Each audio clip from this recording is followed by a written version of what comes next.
Alright. So, there's a lot of lore.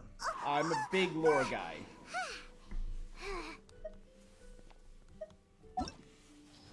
Chill, Paimon. We got a lot of lore.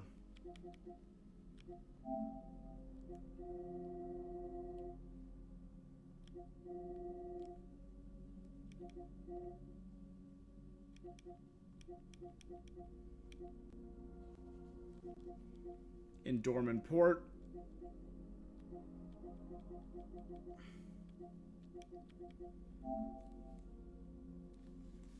And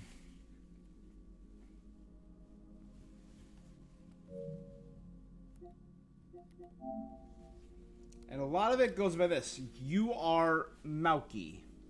But there's an apostrophe before his name. It's something I didn't really notice. You are Mauki. Is it like a shorthand, a nickname? Maki. Mama. We did hear, I think that this came up pretty soon. The Imen Lauker clan, right? That was them, yeah. Mauki Imun Lauker. Could maybe have something to do with that. So we learned Dorman Port was founded. It was the fiefdom, right? Of the Gunhildr clan. They started the first church here. But during the rise of the aristocracy, which was after the defeat of the Stormlord. So they ruled it for most of Mondstadt's history, the Gunhildr clan.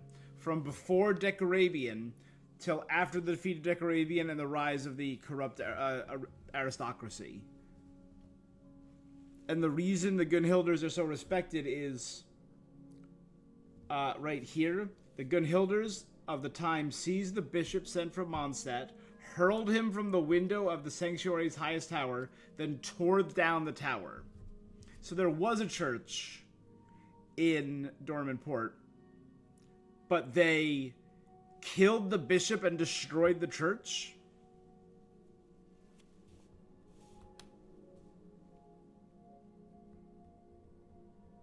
Then they decided Dorman Port would be forever a free place.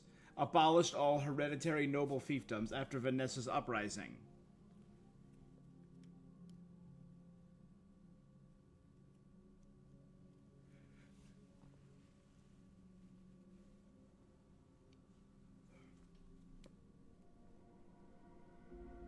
Present day, the once mighty Imen Lauker clan has seen its bloodline vanish.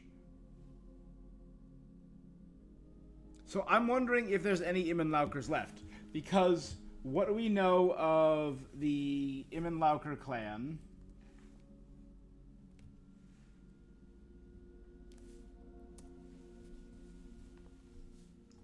Imen Lauker himself was a historical figure in Salvindignar.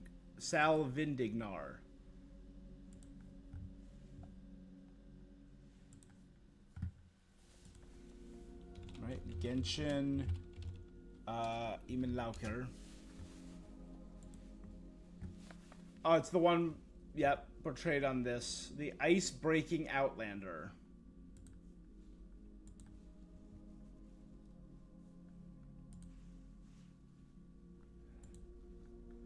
The namesake of the Imen Lauker clan, one of the founding clans of Barbados' Mondstadt, 2,600 years ago. Little is known of his origin, however, he was called the Outlander by those in Salvindignar. He was not native. At some point, he settled and grew close to the princess. After the Skyfrost Nail drastically changed the environment, he departed to find a way to save the nation. He returned empty-handed, and everyone there had died. Because they tried to remove the Frost Nail, but it shattered and split into three and turned the frost-bearing tree blood red. Greatly aggravated and disillusioned, he parted ways with his sword, the Snow Tomb Starsilver, and went to seek out a place to fight. His life afterwards is unknown, but he had descendants. I think it mentioned he was looking for a place without a god, right? It's likely he fought creatures of the abyss during his time away. He returned with black blood dripping from his weapon. Alright.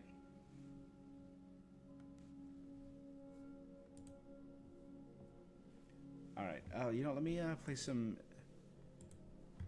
music in the background.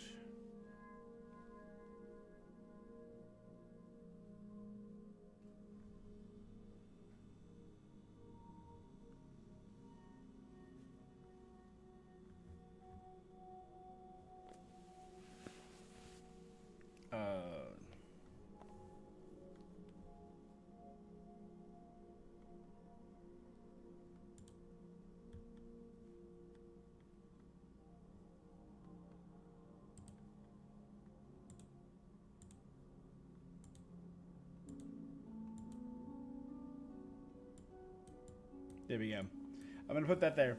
Give me 1 second. I'll be right back. I'm just going to take a brief bio break. Let me grab myself a refill on that. 1 sec.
Let's resume.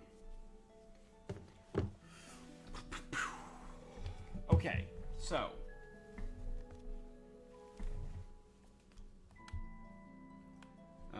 what else is interesting? We got to know a little bit more about this, but we learned a little bit about this during Varka's quest, right?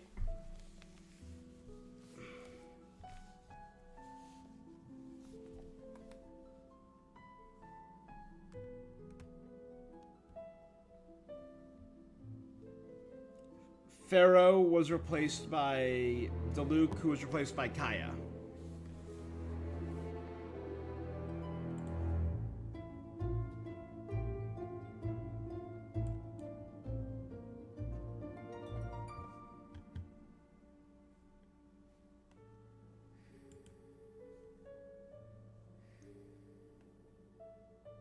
Okay.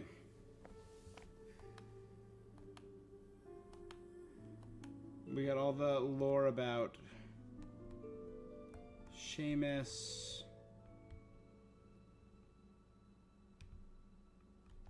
Okay, this is where it begins.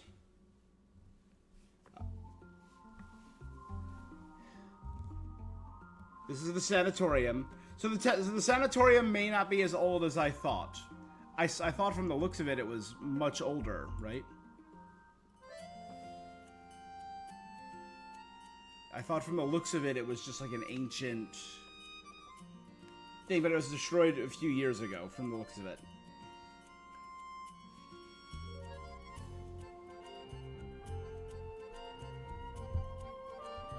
So Bauer left the sanatorium.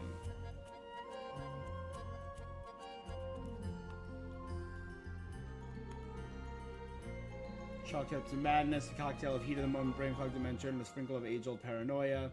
And I don't mean to make light of dementia, it's a heavy burden. that many of our residents carry. The grave is pretty cursed gift to be lugging around. Coach.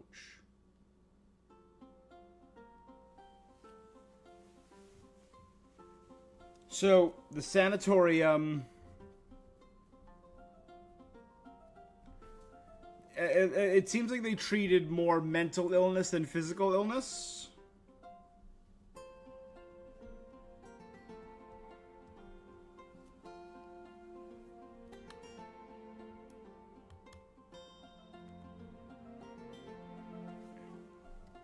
Alright, that's when we met Zeitland.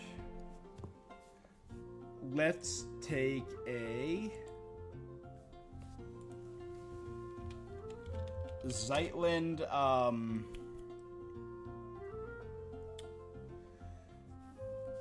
god, what's the word? Not meaning, but I'll search it.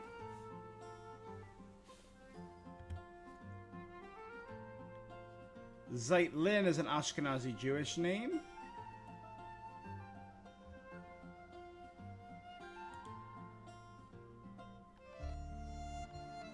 High German. It's a compound word meaning time and land. Okay, the land of time is a temporal realm.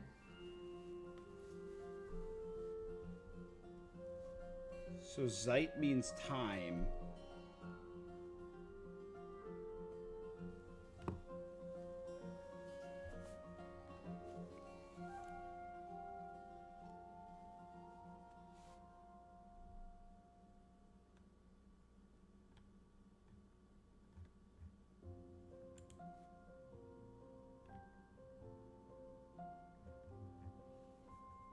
All right.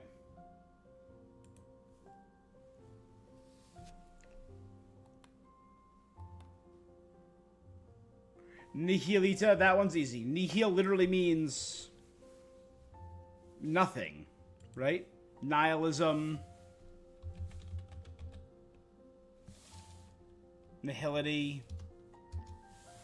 Nihil, nothing. So, he is the watcher of nothing, the open-eyed.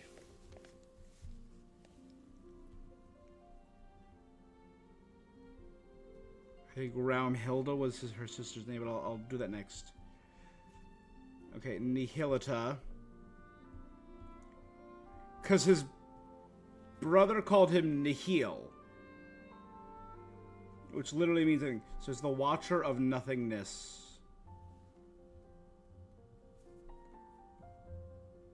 Open-eyed.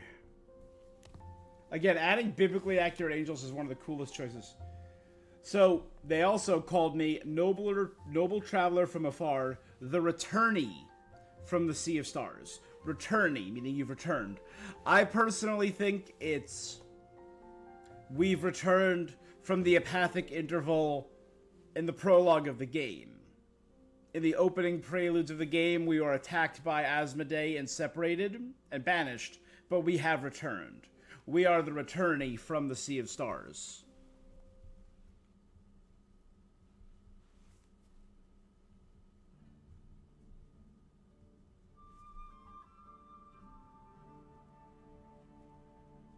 Noble traveler from distant realms. Returnee from the Sea of Stars. We dwell within watchtowers. We are never meant to meet. I have now fallen to the mortal realm. I beg you to ascend to high heaven and free the eons.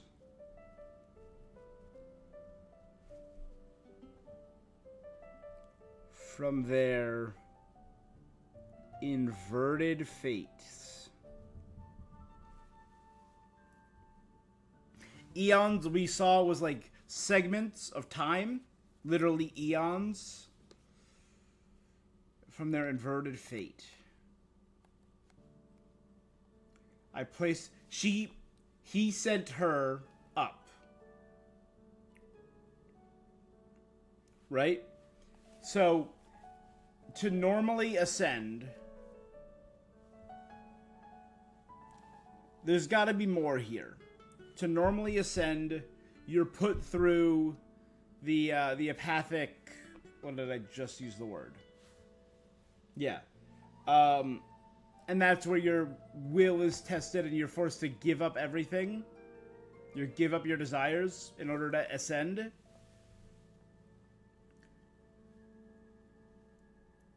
And that's what happened to us, and we were forced into that for 500 years, supposedly.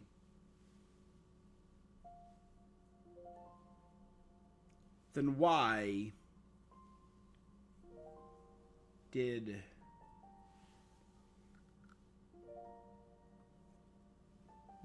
we fly up, but Zeitlin didn't?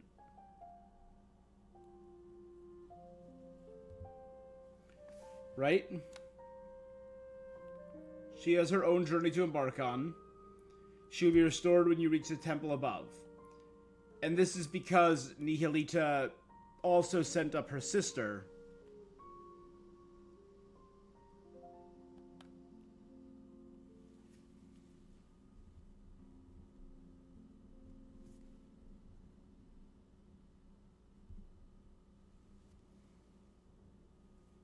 Segment Domain Tau, the Temple of Space.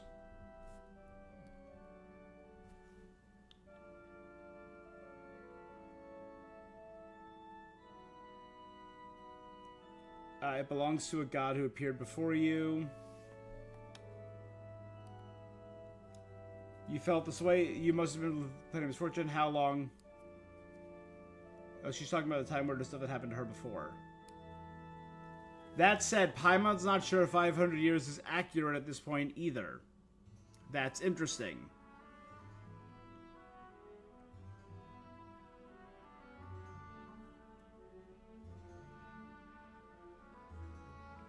Okay, so question.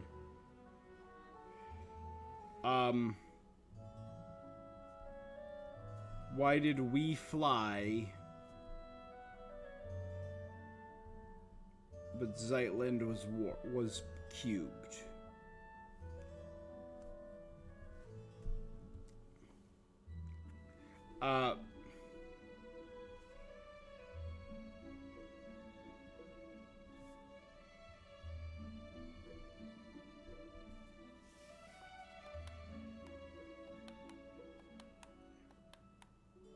Okay.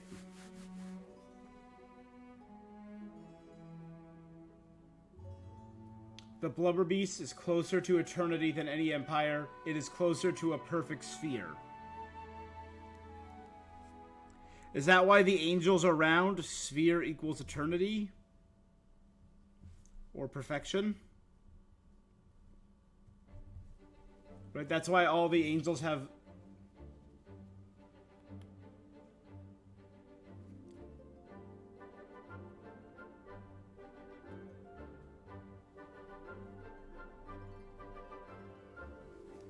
Okay. When the apostles of the Golden City still walked, I once saw creatures like this in the Southern Territory. The Great Mother, who grants us life. This would be referring to Asmodee. Or the Mother who grants us life, would that be Rhinda or Nibirius? What would you think, knowing one of her creations has been confined here? So, interesting things here are Apostle of the Golden City,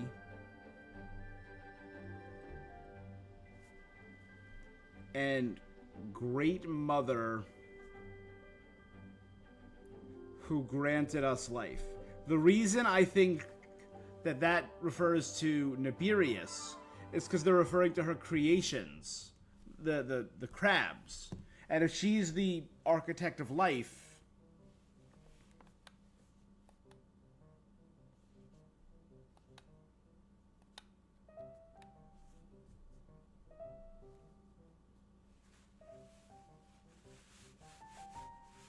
I also, someone pointed this out. I've watched a couple people play through parts of I haven't watched a full playthrough yet from anyone. But somehow, Paimon knew Dex's name.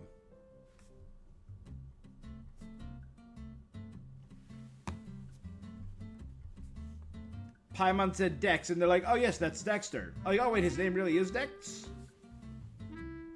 That's suspicious. That's very strange, Paimon.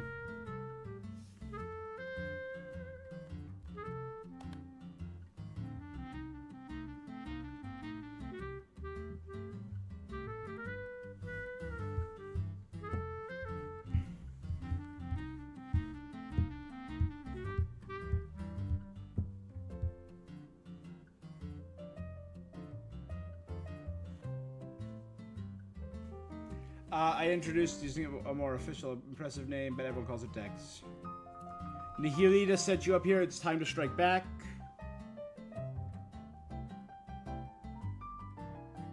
How more confused than I was when I first looked upon Escher's paintings. So I truly believe Maki is Escher is Dottore.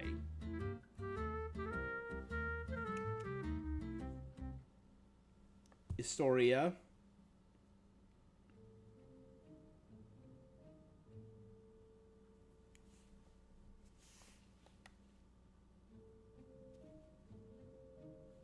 Comes from the age of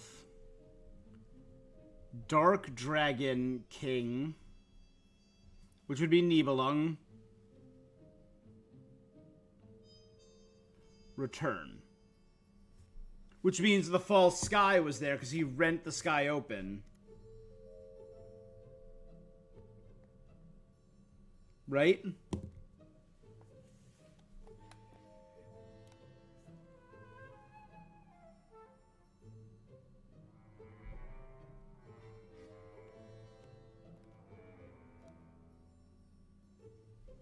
Wait a minute.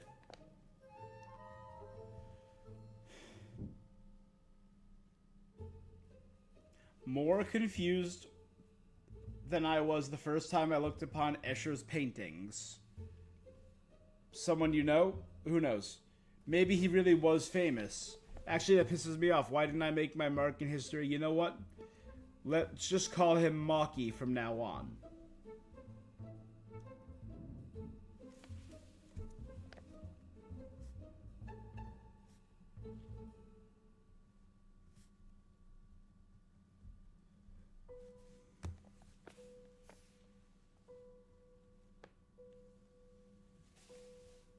Okay. That's very interesting. Nihilita, time to strike back. Let's call him Maki. Let's head out and show them what Pancration, which is the gladiatorial ring. Makaira. The Pillar Hall of Space, which is the center of the Temple of Space.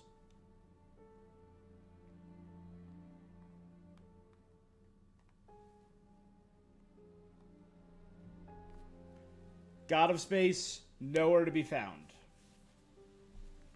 Melanta grew severe because after the abandonment by Nihil and Asmodee, they tried to follow the rules, but it only meant failure.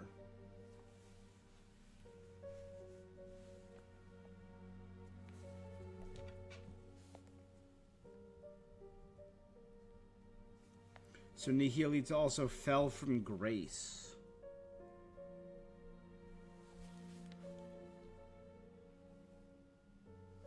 They were divine familiars. Once elevated, the chosen are preserved. The God of Space's sisters would bring things of interest to the temple. So Renova, Nibirius, and Easteroth. And grant small pardons or acts of change.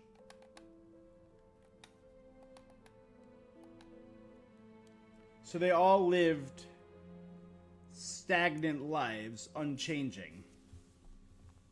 Okay, Valivija.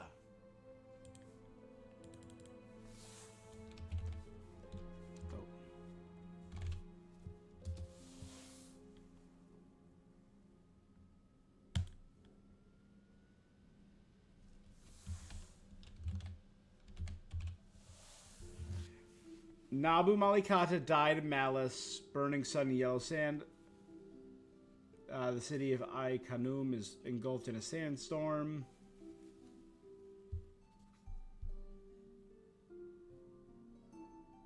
The promised land of Valivija, buried by the desert sands, which may correspond with Ai Khanum.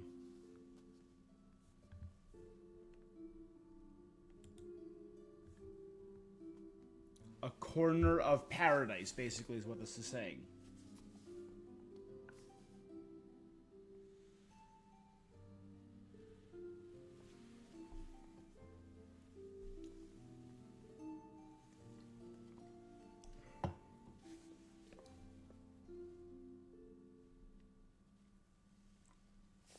So that's some new stuff about Nabu Malikata.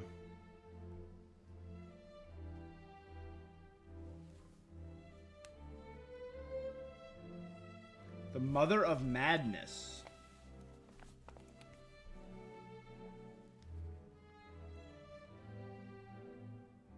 The Princess in Azure Skirts is another interesting one.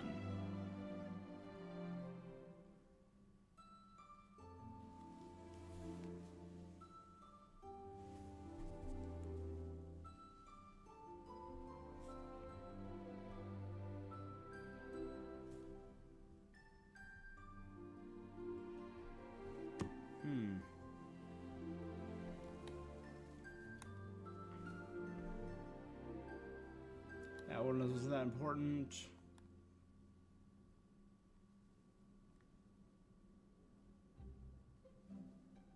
He came from before...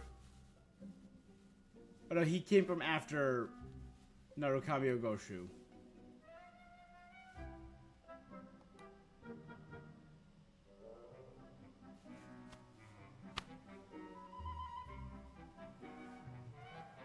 Okay, here.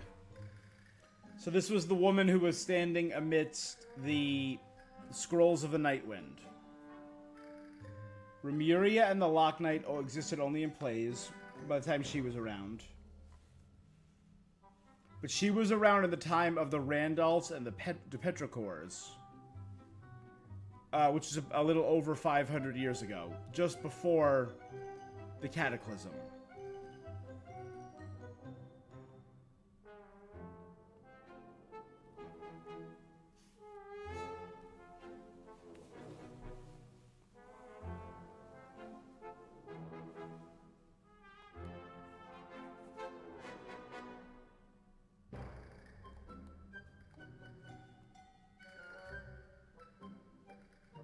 Suppression guards, keeper guards, you and your sister have vastly different personalities.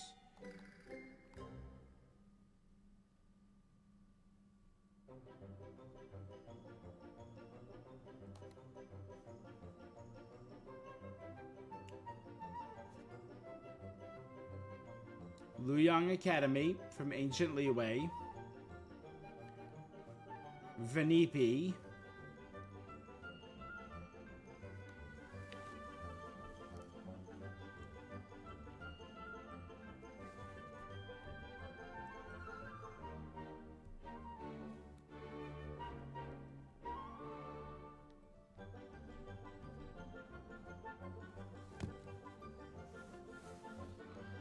They were the first to face punishment. Alright. Let's look up first the... Is it etymology? Of Realmhilda. Realmhilda...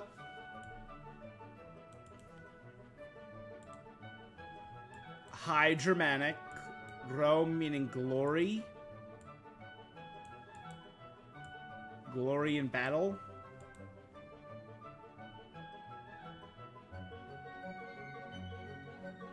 The Battle Maiden.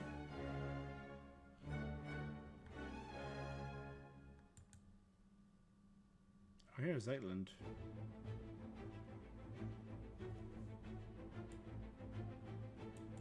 Zeit meaning time and Lin meaning gentle. The gentle time.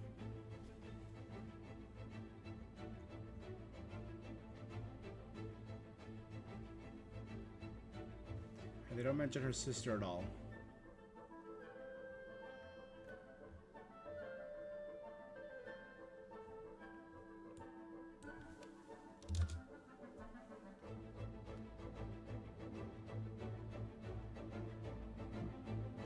Space or room. So, Zeit, Lind, Zeit meaning time, round meaning space.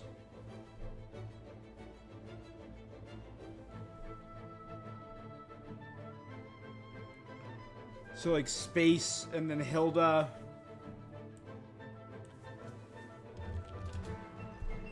Would mean battle.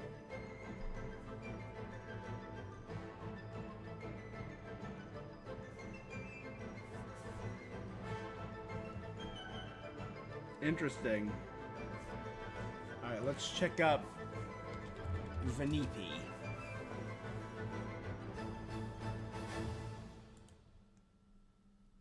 Not Venipede. Alright, what about Maha Vaipulia?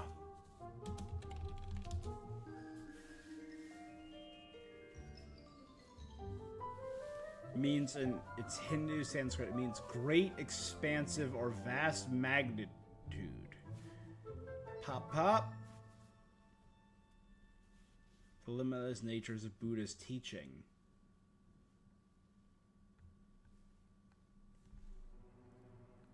Intriguing.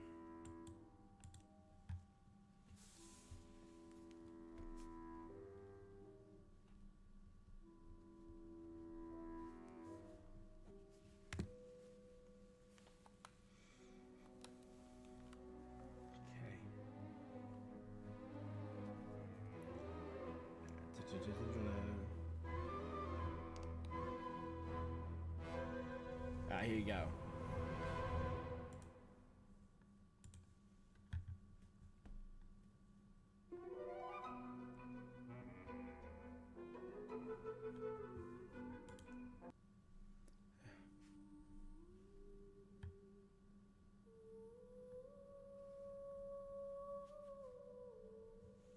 It's a lot more.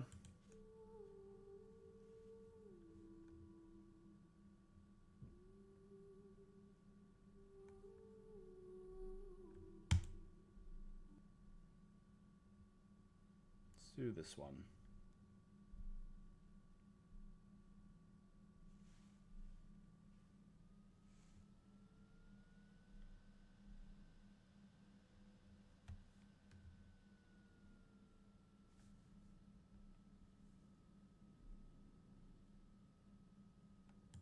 Okay.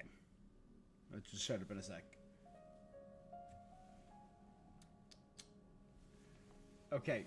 So Malanta seemed to dole out punishments in different ways. So here, after enduring the apathic interval, we can no longer receive visions. Okay.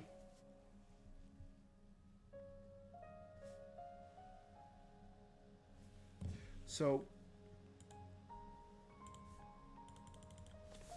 let's look up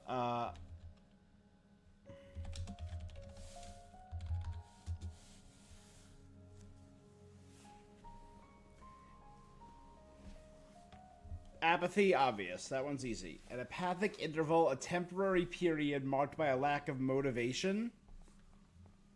They seem to condense it. Anhedonia.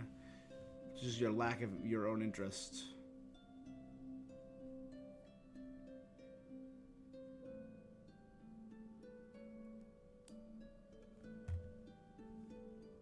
Right?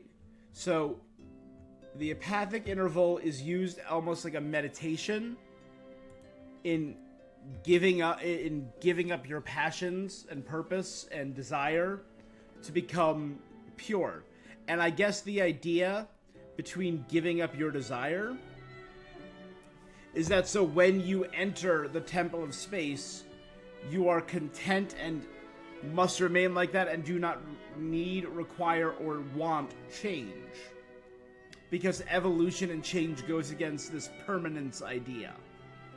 Which kind of ties in with the themes back in Inazuma, the idea of eternity.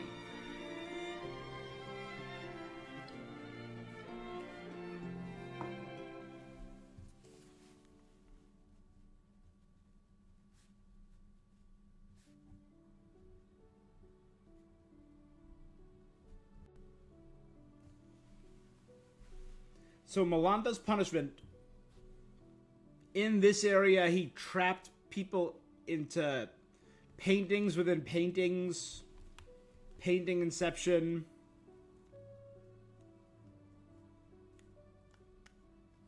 Once the heavenly heart emerges, the four horizons fade to white.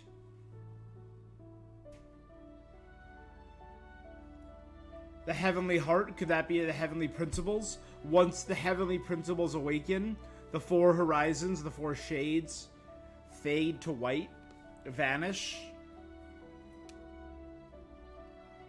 Could, once the heavenly heart... That could be interesting.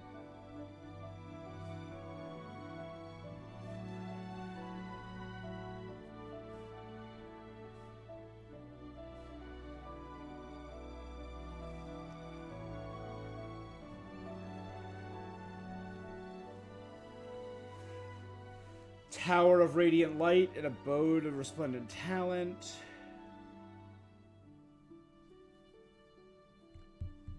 Painting Inception doesn't sound like a good time. No. That's why all those people in that land, though, were turned into ink blots. Because they were put within paintings, and then those paintings were hidden within different paintings.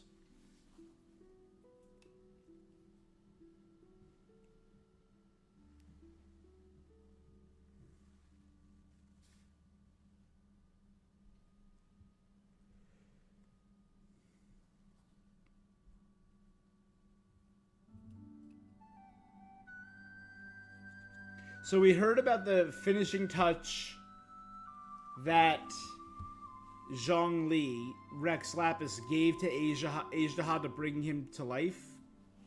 But that was a story, because we know Ajdaha existed before that. He was a primordial dragon, and the king of Vishaps.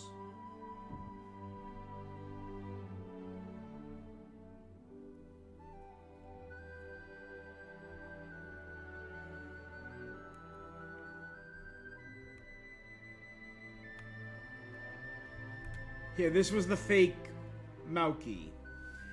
Hello, my name is Escher, I'm a painter. Oh, you're the Mauki that Astoria was talking about. The one who did the paintings. No, and Escher is my birth name. Because it turns out this was the fake Mauki, right? But it did glitch out again.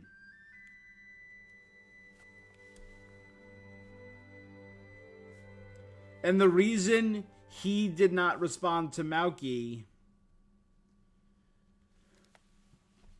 was here. Malanta, because he didn't know that Mauki was his own nickname. They just knew him as Escher. That's why the fake one didn't recognize Mauki.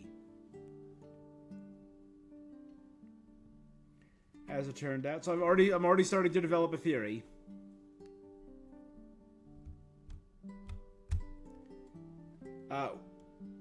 His father and grandfather gave him his name in childhood. Does Mauki mean anything?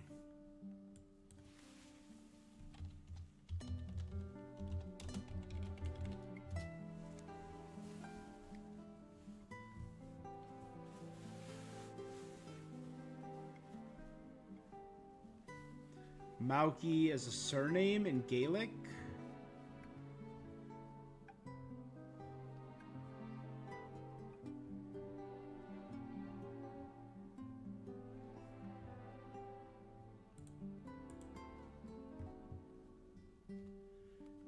Believed to derive from Malcolm.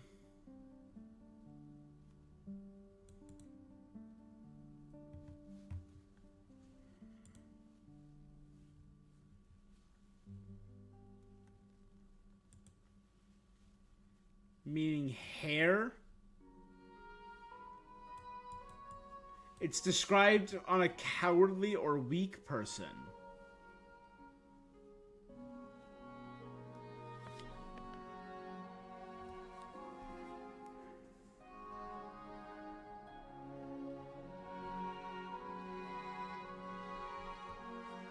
Huh.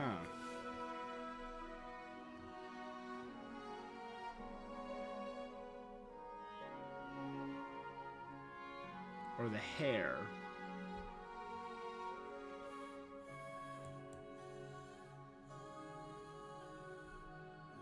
Mauki does sound kind of like Maki, which means a spot or a blotch. A stain. Huh.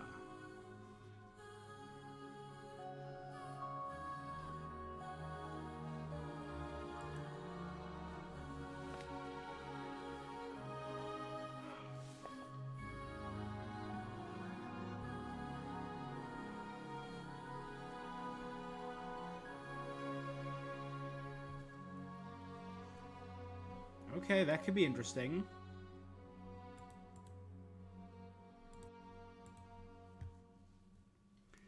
So here. As it turned out, everyone here gets along so well that you could all call him that. Just because we were somewhat unsettled by his paintings doesn't mean we disliked him. So again, we never got to see this, but he... Escher Mauki made... unsettling paintings.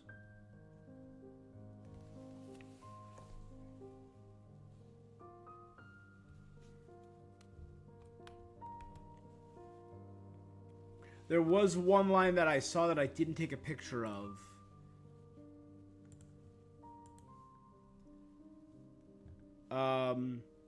When we reunite everyone, it's Yoshi Toshi that says, speaking of which, I haven't seen Mauki anywhere.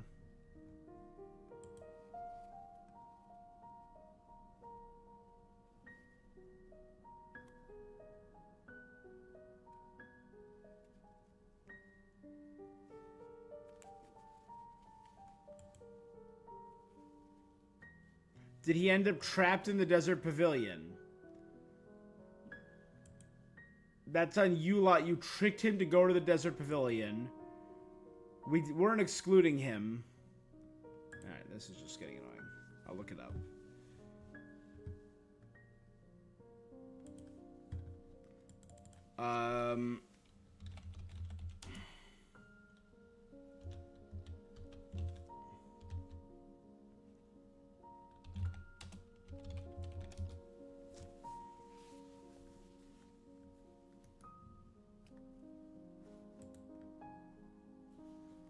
I think this is it.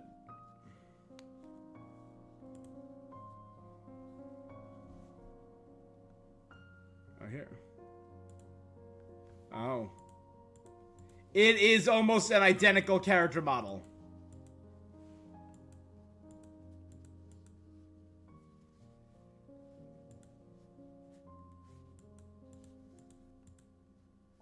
Same hairstyle, same outfit.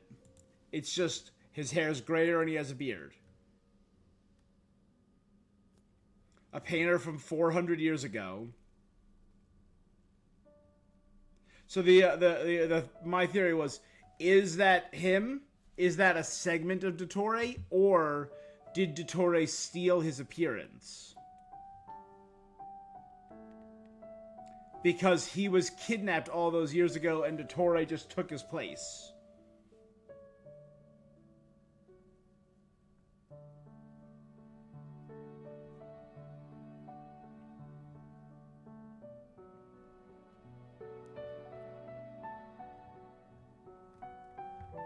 Right?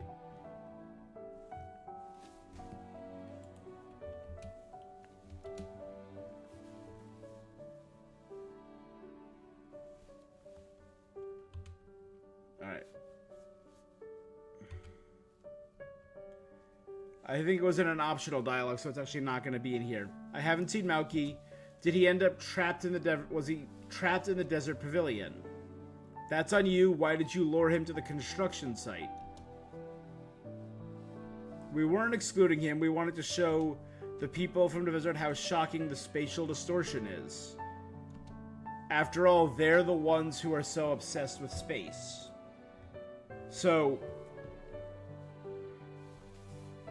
the desert pavilion people are obsessed with space. And something about Malki came with a spatial distortion.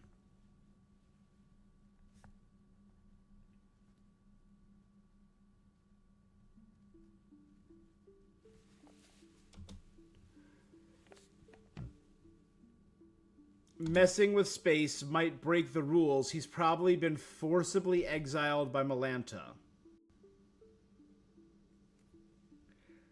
My question is, though, other people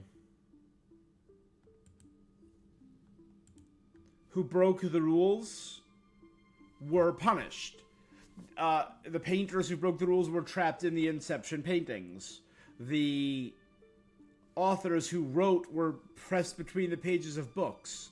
And those who experimented with space in the Desert Pavilion were turned to sand. Why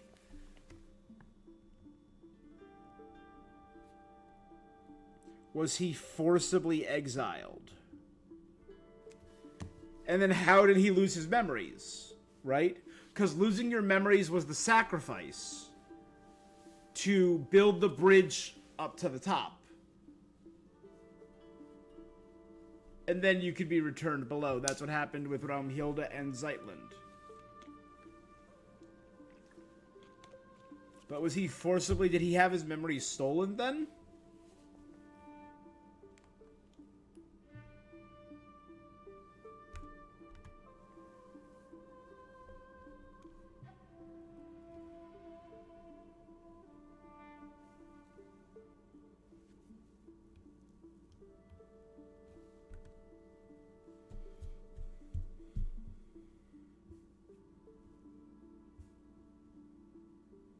Venipi came from pre-Deshra times.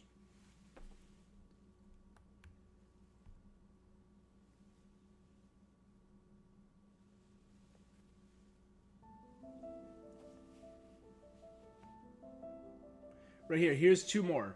The knights serving under Erinys. Erinys was a Lock Knight in old... right?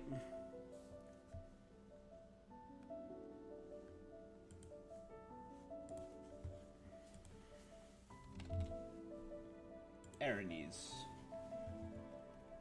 The island. I want to know about the person.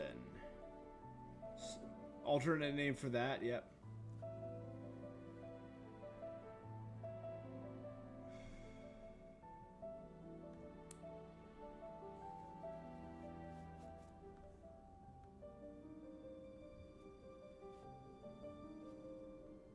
The goddess of vengeance.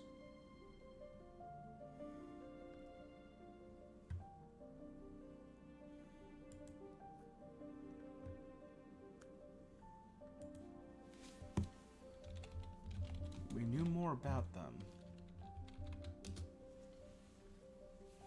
Here. Erinys was a Lock Knight, ruler of the tribe of Aramorica. During the final years of the Remurian Empire, she united the tribes of Fontaine against Remuria.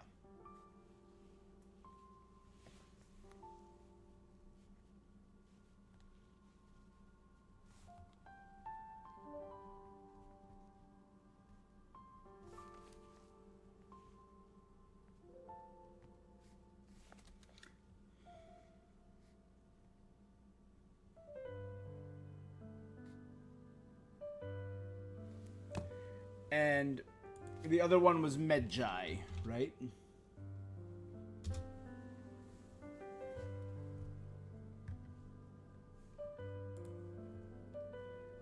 Right here. Medjai served the Crocodile King.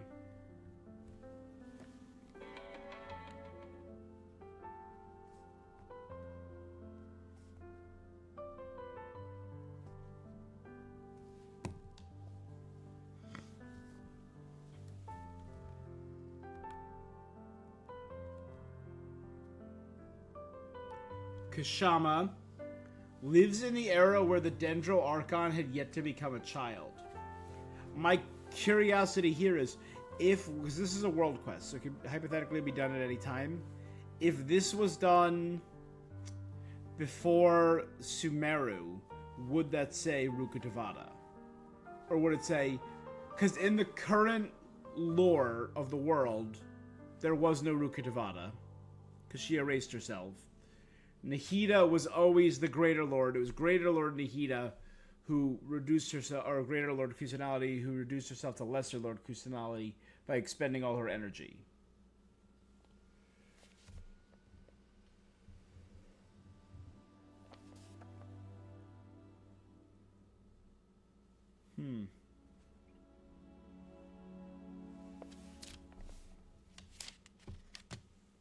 You know, that's actually something I can double check right now. Long Live Life. Unofficial Chronicle of the Desert. Dialogue. Looking for Kasama.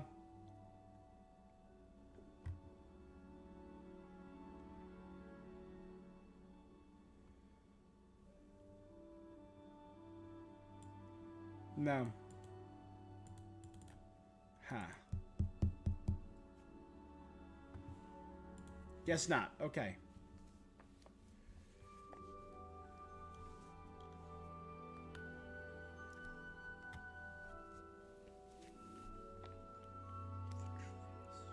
Vitruvius in the eye without laughing. No one here in the Desert Pavilion is well versed in mystic arts or sciences. Defeating the Punisher of Gomorrah. Obviously, the myth of Sodom and Gomorrah. So, this world is based on many of our stories. So, did Gomorrah exist as an ancient civilization?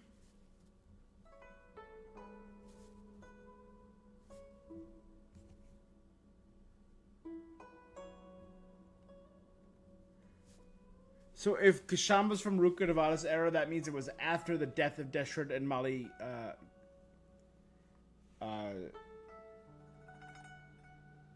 the goddess of flowers. Nabu Malakata. There you go. Because she just referred to her as the Dendro Archon.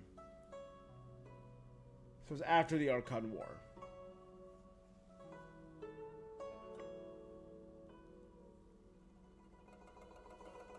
Okay, so I don't believe I've ever heard them reference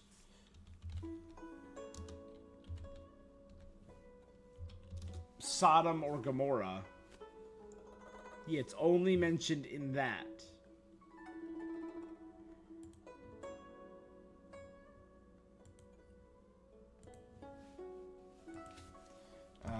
Genshin, Gomorrah. Why is Gomorrah?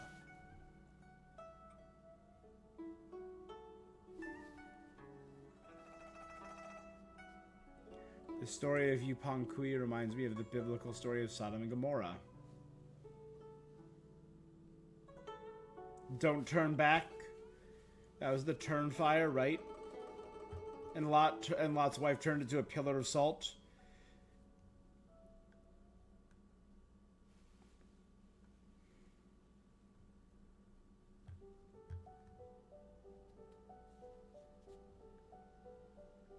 Oh, yes, also the myth of Orpheus. Do not look back.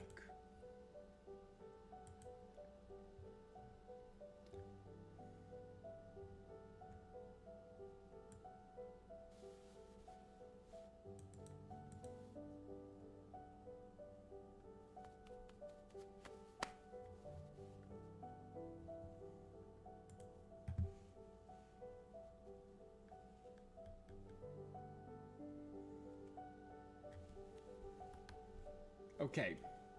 And the Punisher of Gomorrah. So that implies that Gomorrah did exist And it required a punisher. It required an angel to punish it.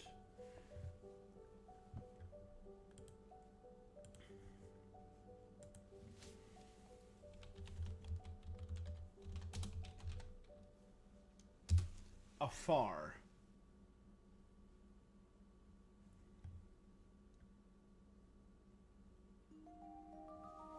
Afar.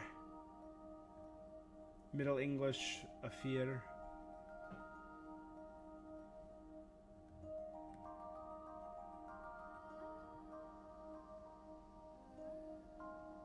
The Far, a member of the nomadic Muslim people.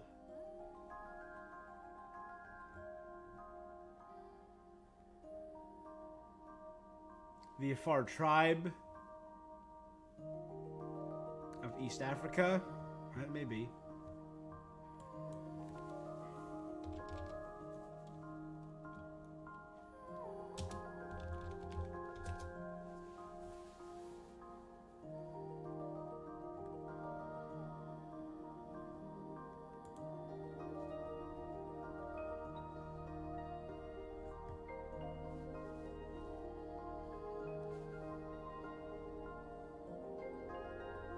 Afar meaning dust.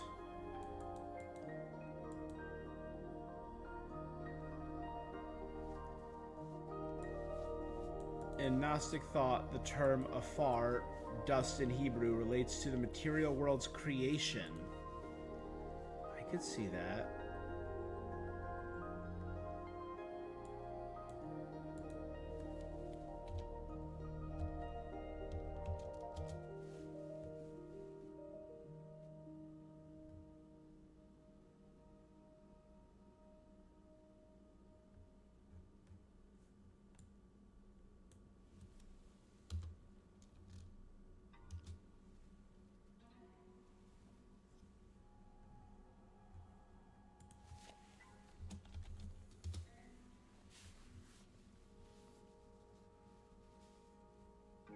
Dust, earth, or dry soil.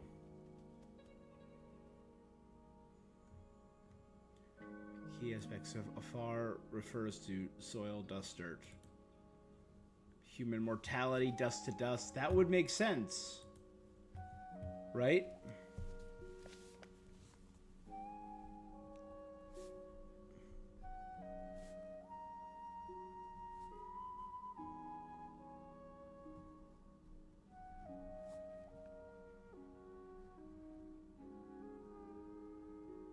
So could Afar be maybe another angel, and this is the avian, the bird? They went biblical? Oh, Genshin draws stuff from so many places. Literally all of the godlike characters, the archons, have names of demons from the Ars Goetia. Zhongli is Morax. Venti, our cute little twink Venti, is Barbados. Farina de Fontaine right there was Focalor. Raiden Shogun was Baal. Nahida was Boor. I'm blanking on Mahwika's name. But yeah, they all have names of the of literal demons. And then there was the right hand of Lucifer himself, Paimon, who's our partner, our companion. They draw so much from so many different mythos. Where is Zeitland? I have no idea.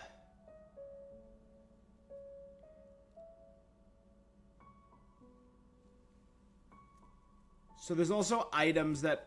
what are the items that were stolen? The photo of her at Wangshu Inn was stolen and put in Lanyung Academy. The amethyst brooch.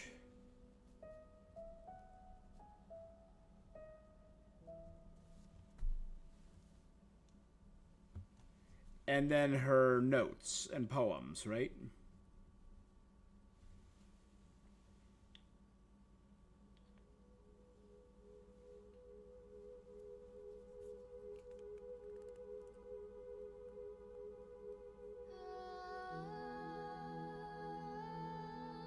The reason I think about what to write on my epitaph is because your sister asked about it. Those words weren't something I've been holding on to for 1,000 years.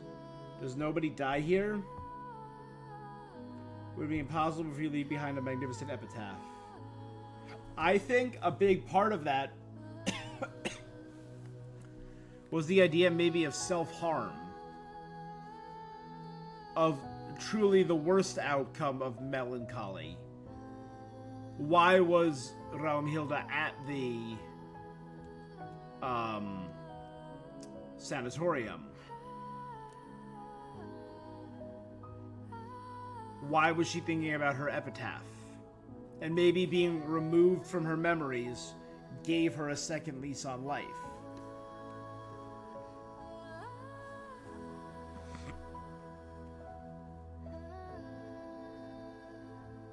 Vitruvius, given my former status, I could be laid to rest at a priest cemetery alongside branches of silver and white.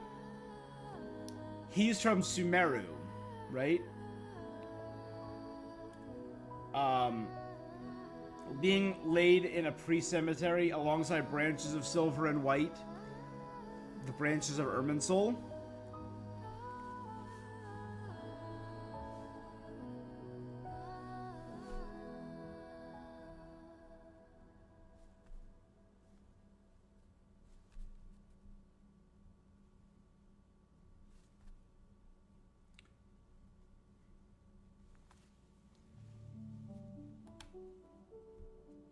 Beautiful. Okay. So Melanta, of course, means melancholy.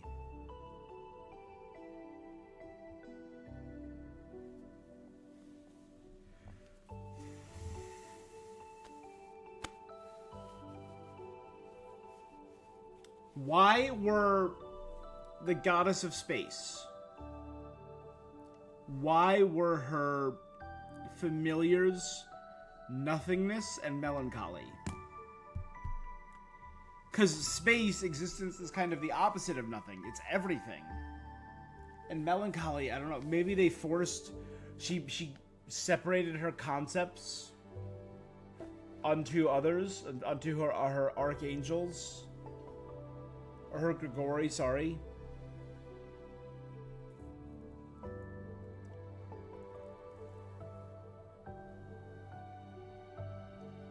I speak of pathological melancholy, not the sort the one above us feels when gazing upon our suffering.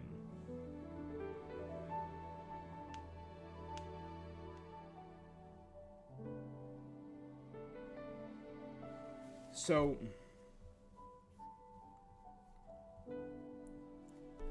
Hilda felt clinical melancholy. She was depressed. But it's different than...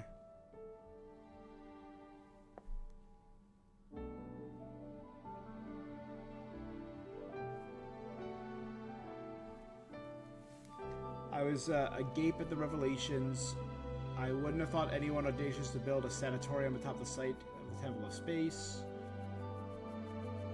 Melancholy was a biological ailment. Again, that all comes from the four humors.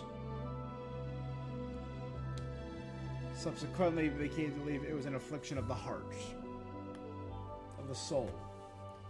While the songs of angels and the latter-day animal archon can cure melancholy, the hollow consolations of ordinary folk cannot be expected to work such wonders.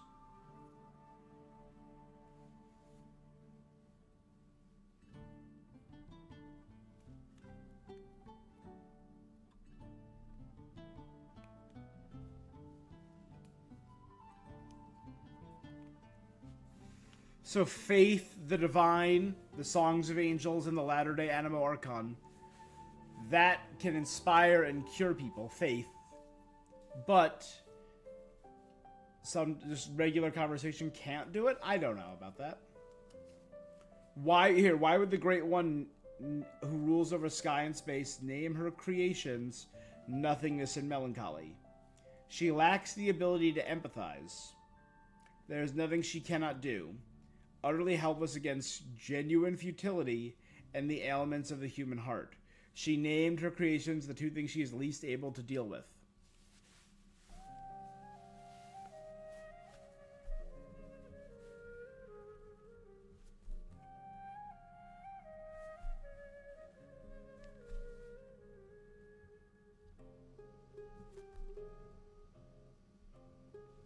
Interesting.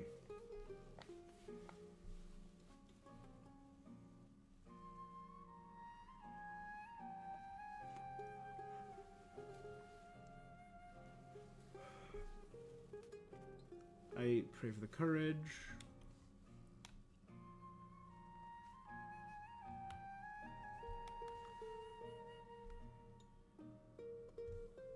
Okay, hold up. Deathly Silence. Technically, what he painted was not the starry sky. There's one painter that we focused on. Could Deathly Silence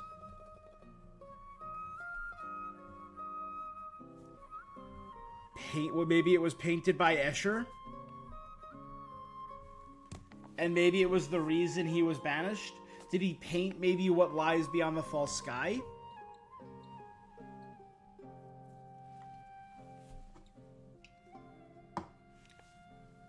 That could be interesting.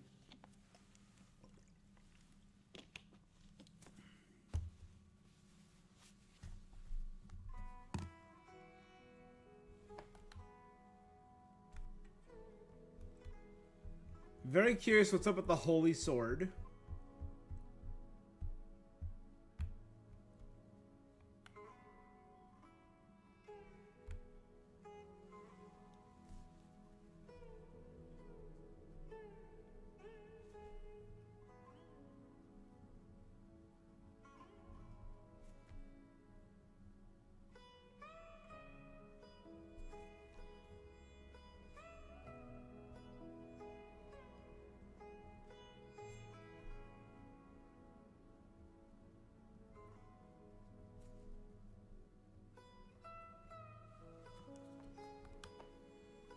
Okay.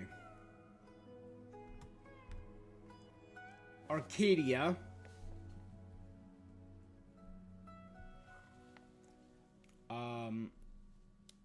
Strange characters bleed across the stone tablet. The words make sense to you that you can't say why. An ancient capital of old, entombed while it stood. Death would not have found it on the breeze. So that's speaking of Renova and Barbados. Vanquished exile of a fallen kingdom. Knight of the Golden Bough. Wanderer without a hearth.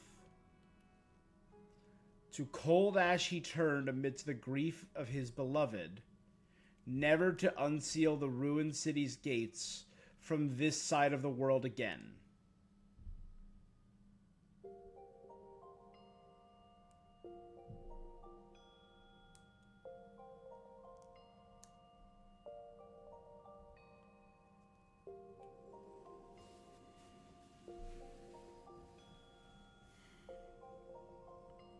Okay. So Arcadia.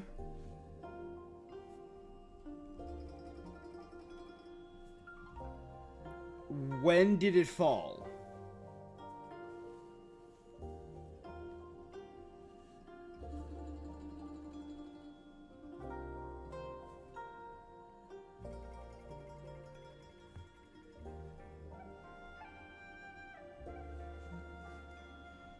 So who is also the Knight of the Golden Bough?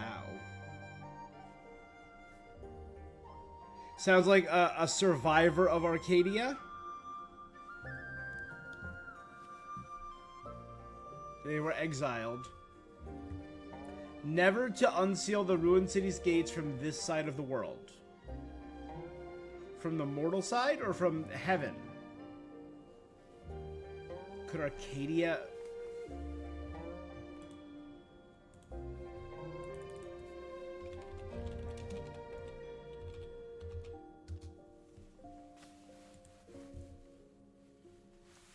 Arcadia, was part of the ancient civilization. Same with Salvindignar and Langan. They made offerings to the three moons. We heard about this, I think, during Jabai's quest? Or no, during Columbina's, when she met the Moon Sisters. Okay, Gunhildr and the rest of her clan descended from the ancient civilization.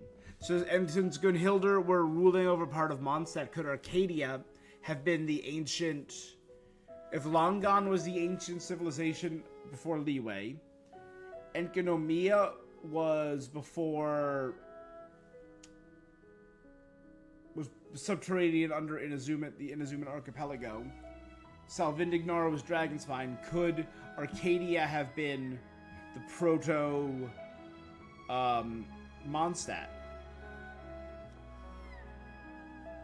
Kaya tricked the traveler into exploring lost Arcadian ruins in search of a legendary sword.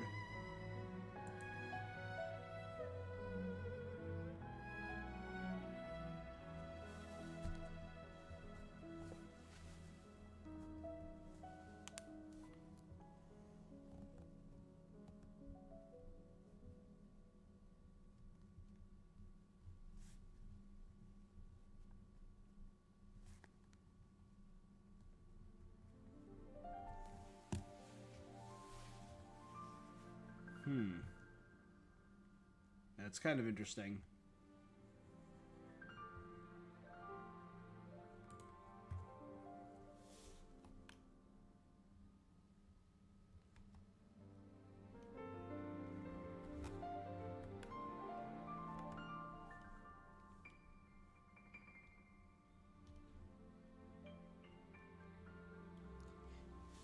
Teruyo.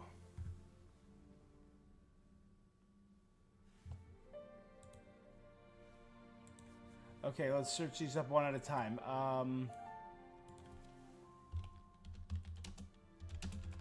Knight of the Golden Bow.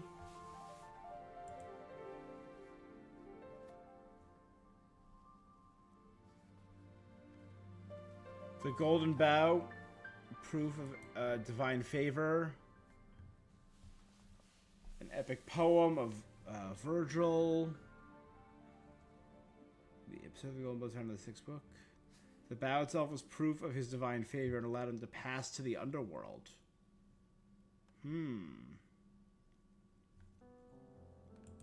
Was it the bow upon which the golden fleece was hung?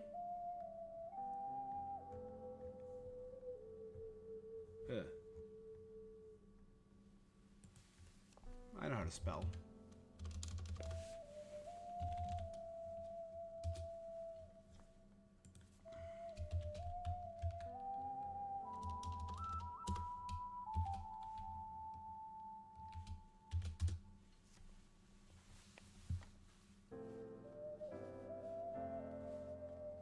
Golden Frostbound Oath, which is the bow of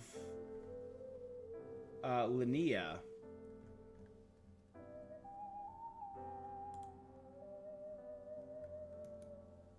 Ooh, in an age long forgotten, Idle and Blossom ruled a land without sorrow. Even the fiercest winds and snows would falter before towering oak woods. Hunger was unknown and barrenness unheard of, only a paradise of people who sang in the light of heaven's favor. Thus did the Arcadians, exalted by the thousand winds, believe their holy city's glory would endure. Yet such a place could not escape calamity's grasp. Life ebbed away, warmth gave way to stillness, and the ancient nation's spring was laid to rest in a deathly chill.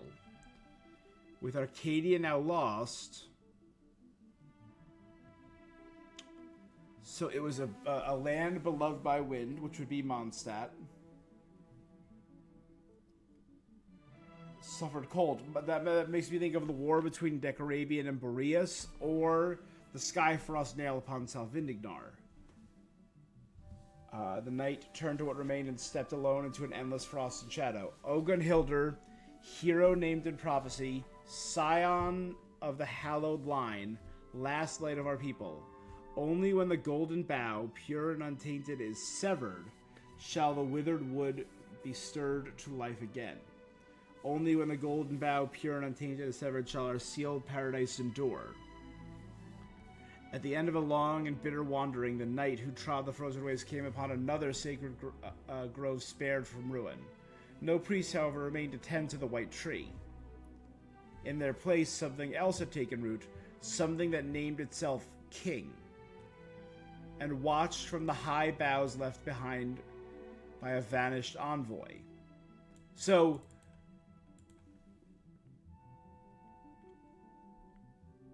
this might be their tree, their connection to their branch of Irminsul was destroyed, and she went in in search of another, found another tree. No priest tended to it, though. It was no rightful lord, but a warden bound by an old fading command, a Jack Frost that delighted in riddles and mockery, in leading the lost astray. The knight pleaded, enduring its capricious trials, even more impossible than the last. Yet the Fey King, towering as a mountain, gave answers. And now we've seen that Jack Frost can grow in size during that last cutscene.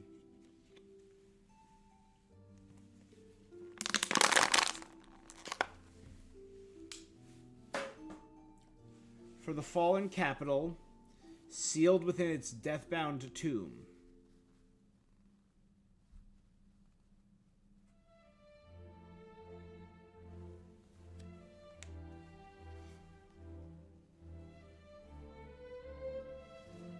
The Golden Bough that might... So, the Knight of the Golden Bough was Gunhildr.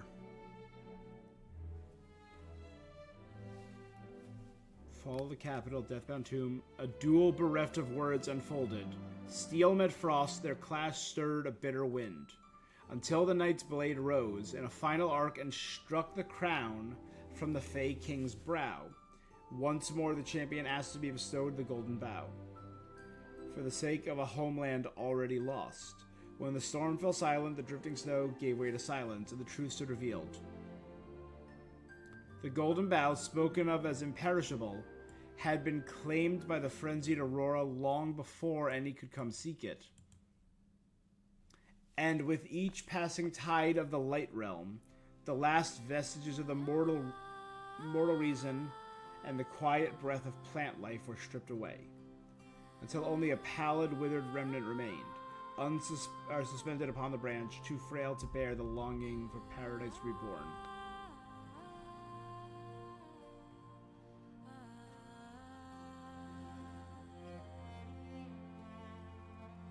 The frostbound creature did not comprehend this loss, that this holy tree was no more, its blessings having departed, just as its former lord's dream had ended.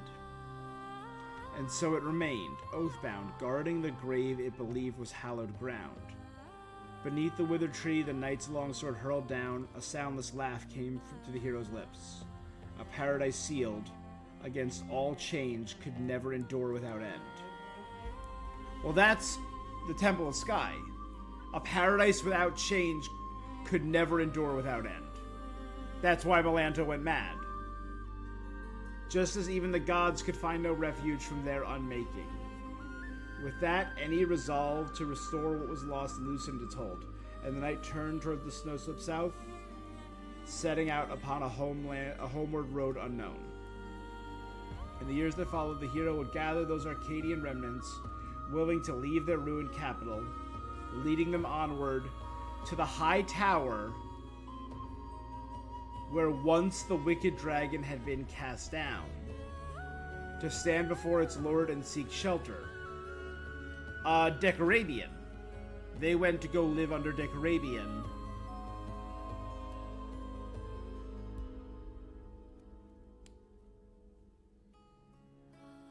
The chortling Jack Frost King knew naught of this. Naturally, it received its defeat unperturbed, and placed the Golden Bough, now emptied of its divine grace, into the traveler's hands.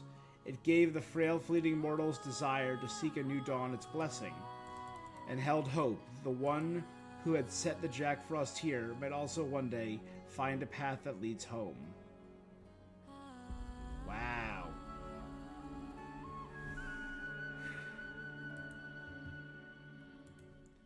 The Jack Frost King.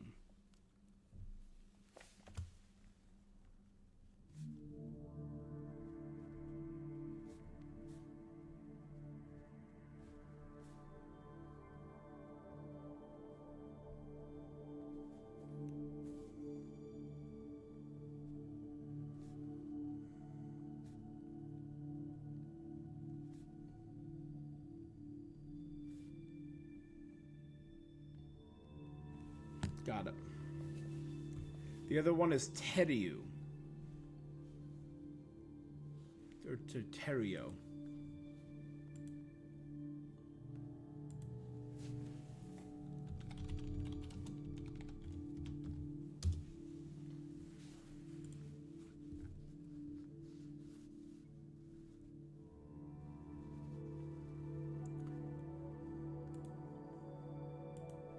Terio was the Tengu of Mount Yogu who lived in the Cataclysm 500 years ago.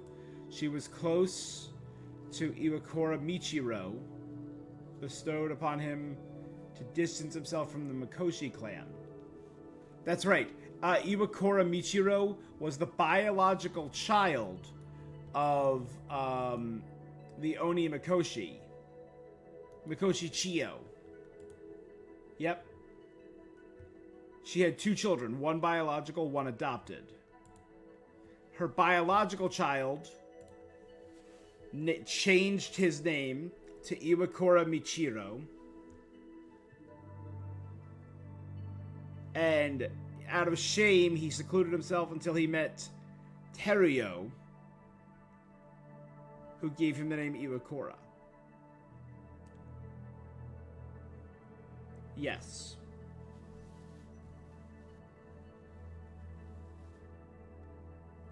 Then Mikoshi Chiyo's other child, Mikoshi Nagamasa, became part of the Yogu 3, and he became an inspector at Tatarasuna.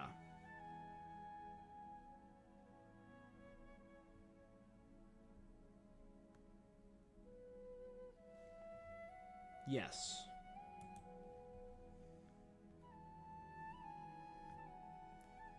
Sase Hibiki, who was the apprentice to the archer, right? Moon, I think? Oh no, Takamine the Mistsplitter.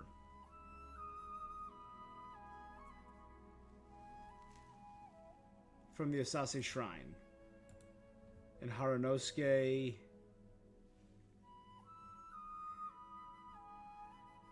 Tool trained by the Adepti, part of the Yoga 3. Yes, I knew that. Okay.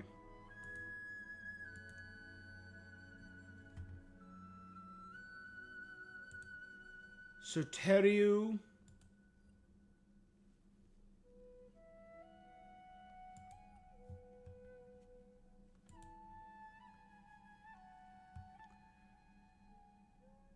was the child of Raizenbo, who was one of the friends of the Raiden Shogun, right?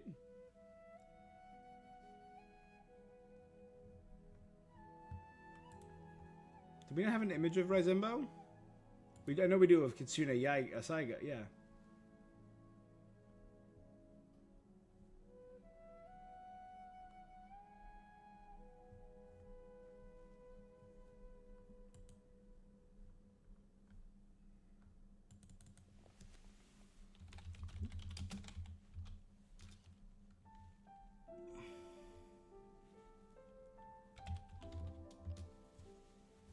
This was Raizenbo, right? Yeah.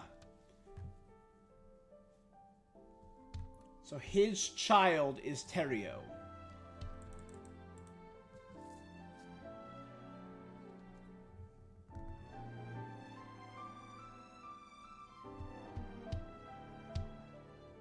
Because Saigu died during the Cataclysm, Raizenbo went into exile. Terio remained on the mainland. The Oni maiden Chiyo was corrupted.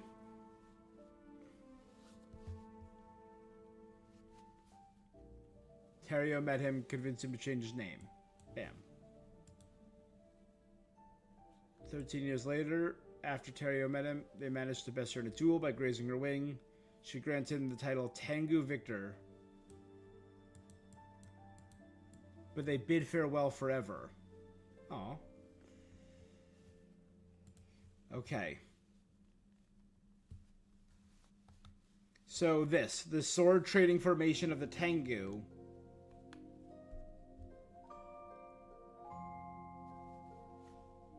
So they literally have the technique of the daughter of Raizenbo.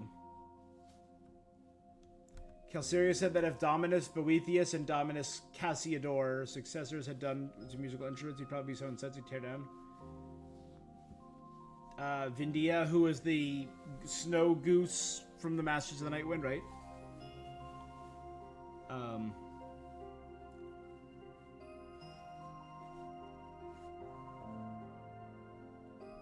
Boethius wouldn't have to. Okay.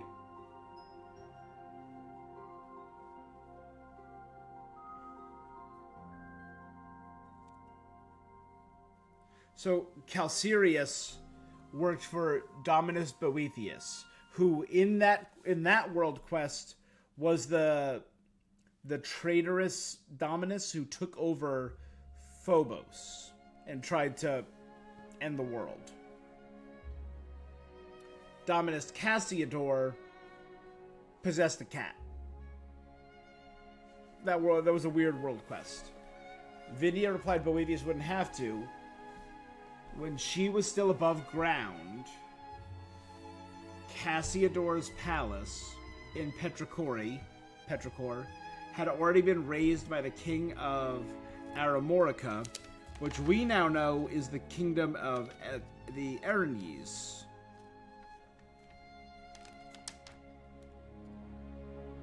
Who was a Lock Knight of...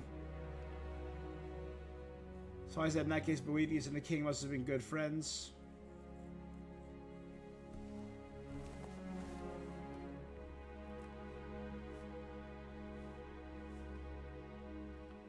So, Petrichor.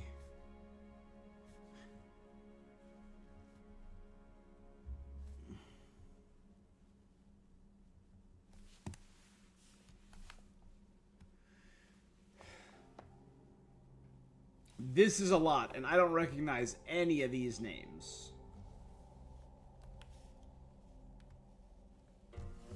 Okay. I'm going to look them up over here because it's just a little bit faster so I don't have to swap back and forth. I am Amaxchuatl, born in the first year of the 7 Reeds after the Blazing Sun's return to flame.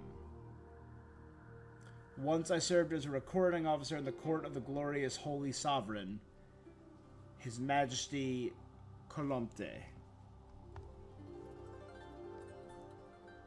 Okay. So let's look at this. Is Genshin.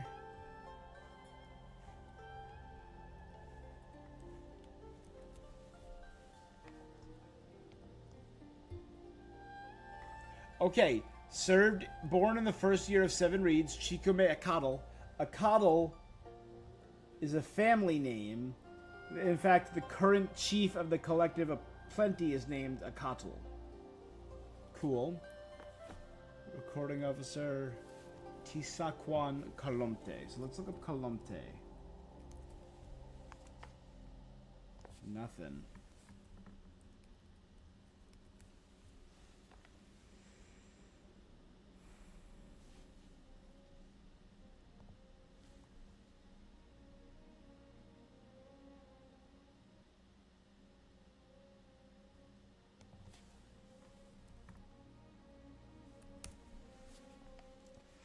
Ah.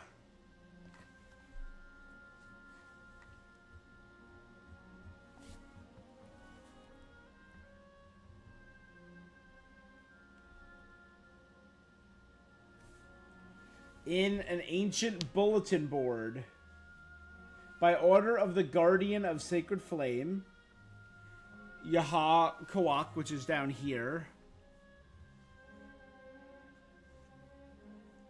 and the most benevolent and glorious holy sovereign, His Majesty Ochkan. So Kalumte just literally means His Majesty or King. So this person was a recording of. This person is from Ochkanatlan and lived under the union of dragon and human. I was there pursuing a traitor who had abandoned the Alliance's oath, forgotten the teaching of the blazing sun. Yet in the end, it was I who became trapped. My ancestors shared a cup with a true god. Yet I, no more than a shadow, cast by a blazing sun upon this humbled earth. The blazing sun blessed the great alliance with purpose to scour the world of flame, to burn away every impurity, every wicked thing. Yet I know the traitors of later ages claim they shattered the alliance, raised mortals up as new suns.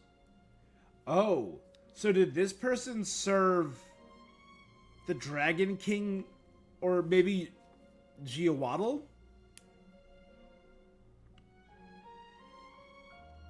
No, because they served Kalumte Ochkan, who was half-dragon. Or an impure dragon, right? And branded the Guardian Ahau as a tyrant. One day the true God will return, fire will sweep across this corrupted age, and the earth will be made pure again. Reborn, hope awaits them.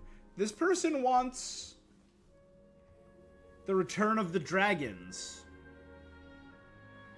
Hello, Remhilda. Okikuni.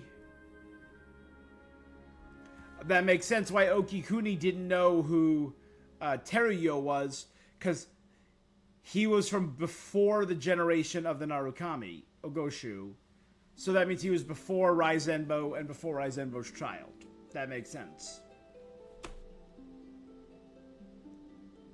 And hold up, Yu Huangui was from before the Archon War, when Shanhui Fort still stood.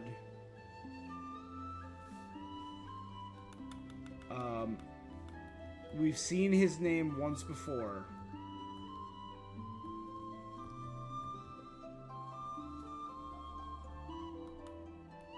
It was in this room.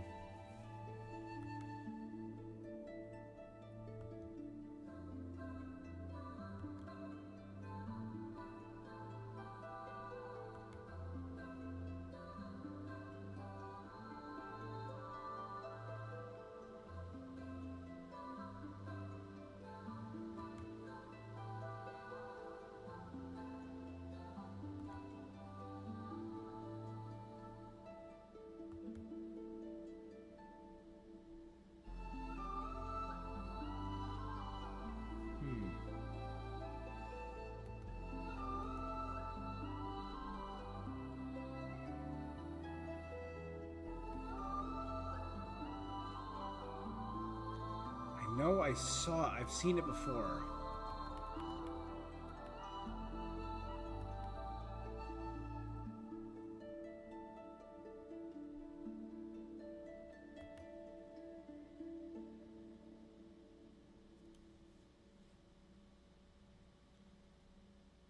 Yeah, here. So Ajdaha already existed back in his era. That means, that's just referring to the fact that Ajdaha existed long, long, long before the Archon War.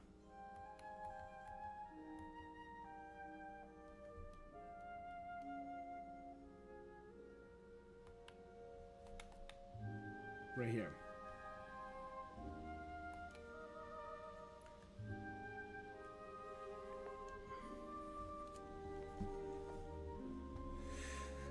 Right here. Relentlessly torment within the apathic interval sought to erode our will. It aligned with the ancient art of severing the three deadly selves.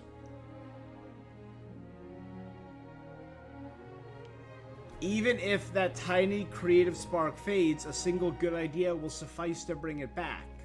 So, the art of the apathic interval is similar to the severing of the three deadly selves.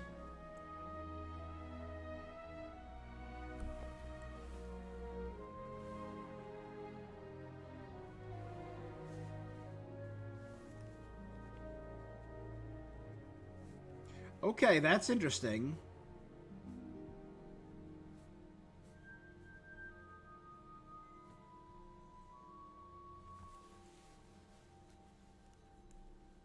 And that's why a tiny spark can bring it back. That's why all the people here, many of them are still being punished for diverging and evolving and growing and changing. Even though they cast away their desires, they regained them through their connections with others. The apathic interval stripped away my faith in Phobos, but I still got the urge to write. So the apathic interval doesn't work.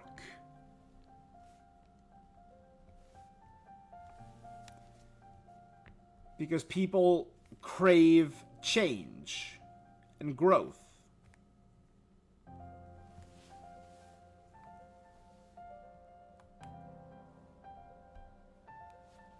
Melinda classified our work as a pollutant. It blurred the line between fact and fiction, sullying what should be pure.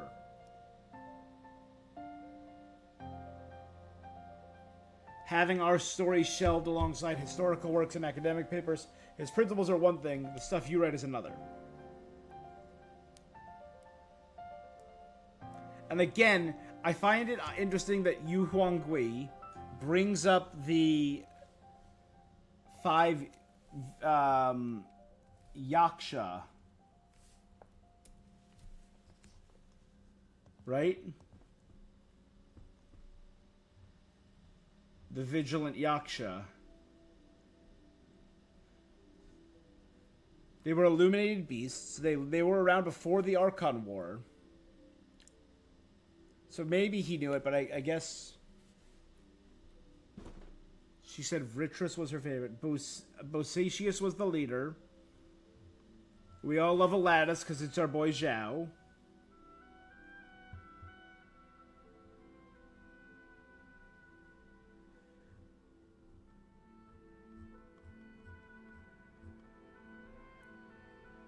Alatis is the only known survivor. Bosatius is dead. And we got a lot of Bosatius stuff during the Zhao's character quest in the chasm. Indarius was fire.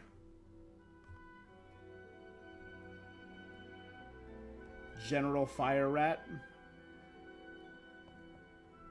Bananas, the General Curled Snail.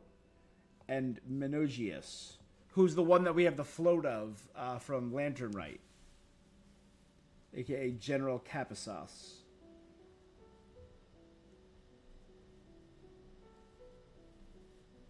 Who is the Geo boy. So who was Vitras? Bananas was General Chisapus.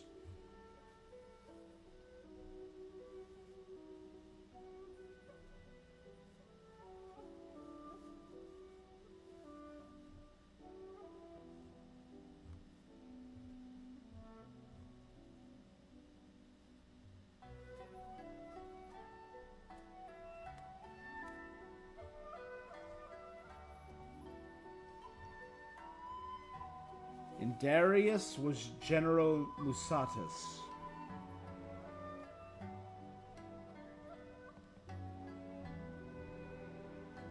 She's the one who succumbed to karmic debt.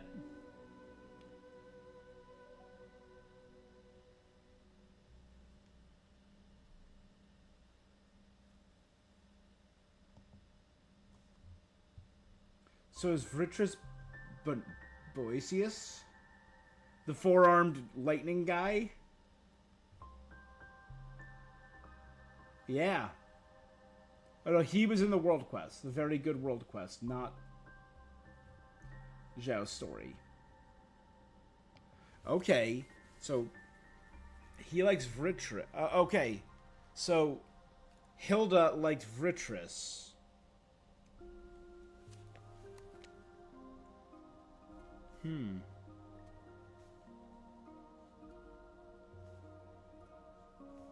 Who's Bosatius?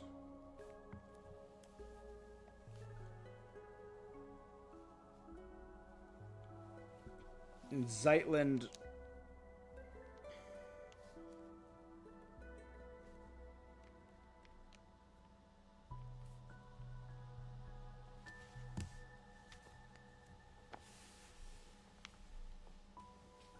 So, I wonder if that's... I don't know what that means. If that means anything.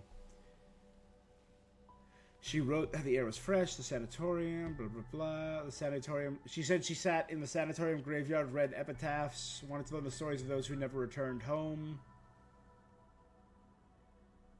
And I came to the temple beneath Windrose Peak and saw her gravestone.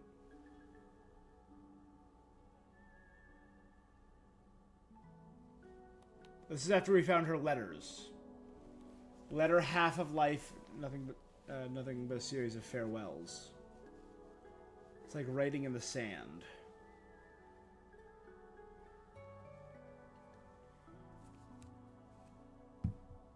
When she arrived, the selection process for elevation was a mess. Everyone was low in spirits. Time, which was at a standstill, lost meaning. It turned into true nothingness. Her arrival brought a spark of life we hadn't seen in a long time. So,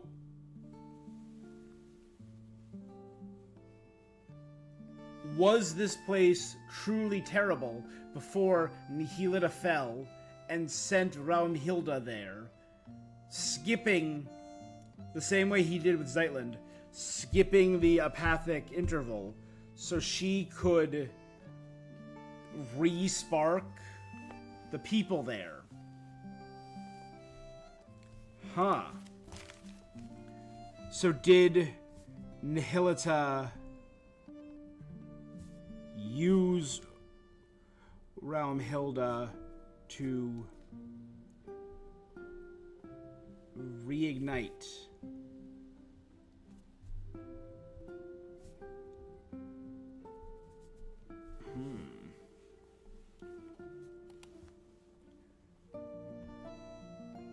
the tale of Loch Knight Arini, which Calcerius translated to Arrhenius.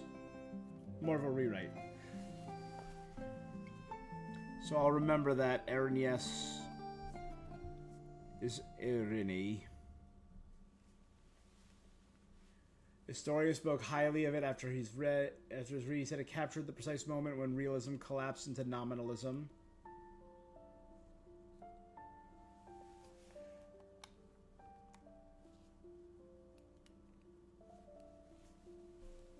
The next one, Vinda Geneta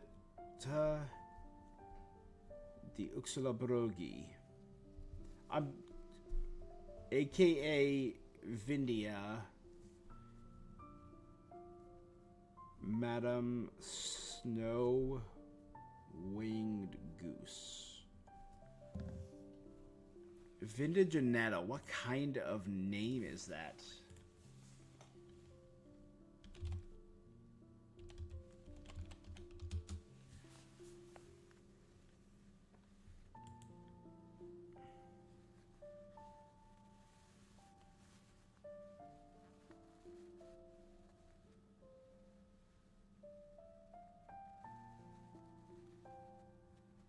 Oh, Tales of a Snowing Goose is a book in here.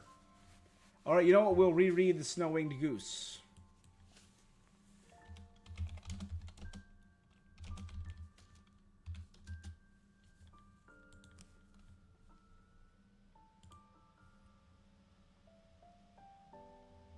This was a Fontanian book. Okay.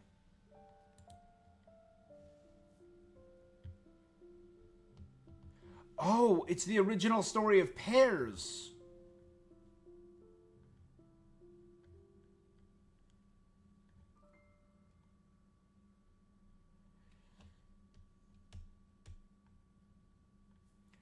Princess Marcotte, like the flower Marcotte?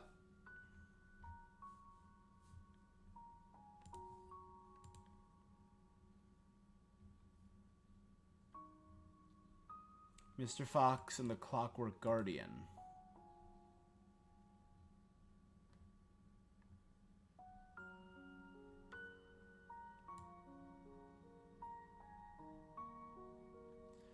Also known as Mother Goose Tales. Oh, it's based on a... So it's literally she's literally a collection of fairy tale writers. Miss Toad is Death's envoy, the queen of all that is ugly, cold, and annoying. She guards the coldest jewel, death itself.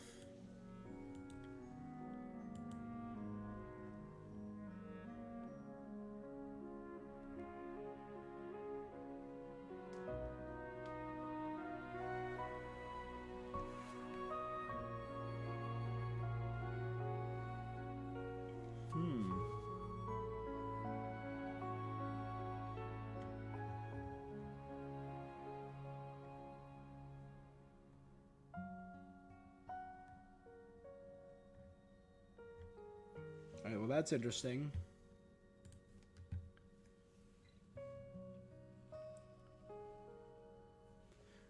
What is Uxellabrogi is the other question.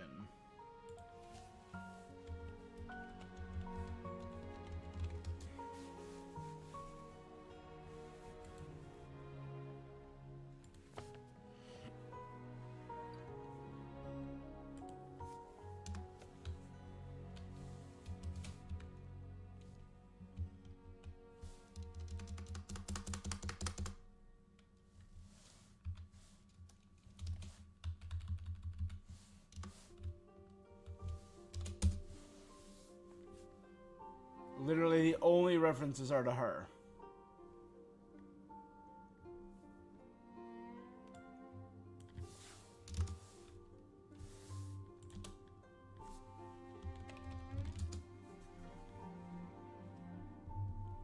Uxello meaning high, elevated, or noble.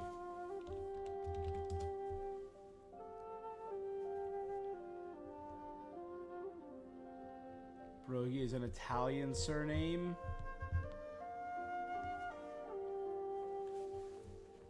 Meaning son of. Brogio. Sometimes it's shortened form of Ambrogio, meaning immortal.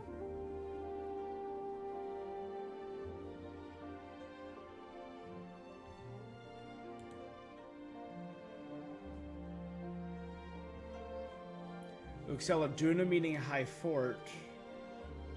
So Brogi could mean like a bloodline or family?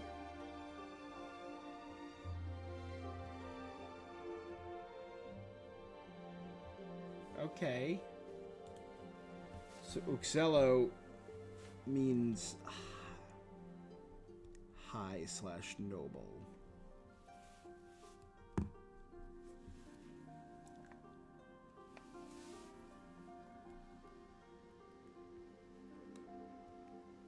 Honestly, when I was queen, I only did my job.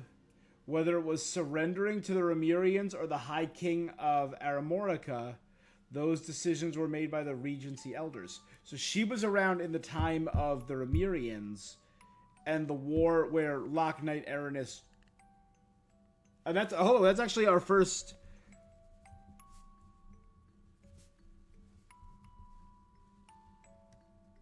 The High King of Aramorica is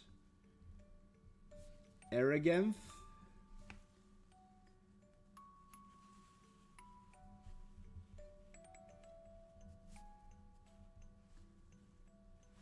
Okay, that's kind of interesting.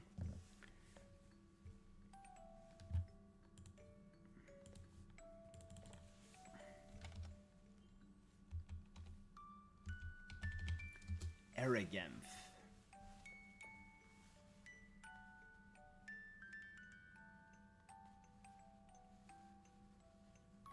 Aragenth wasn't a name, but a title. Aragenth of Amoricia is the High King of the Loch Knights. Okay, so that's all that is.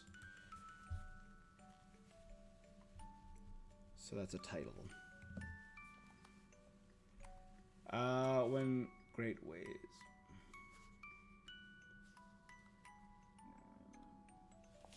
Mengzhou was from Langan. The poetry collector sent out by our emperor hear these songs, would transcribe them and perform them for the high officials.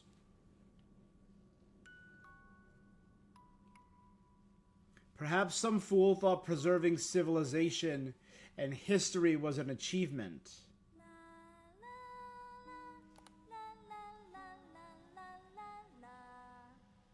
I do not understand what the Watcher was saying.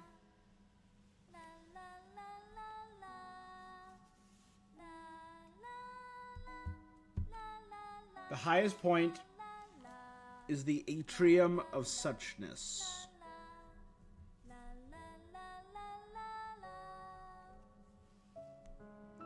It's where gods and watchers dwell. So that was probably the throne, the seat upon which Asmodee sat. Anyone is brave enough to set a foot up there. Only those who abandon their memories are permitted to enter. One must construct the path to the heavens with their own memories.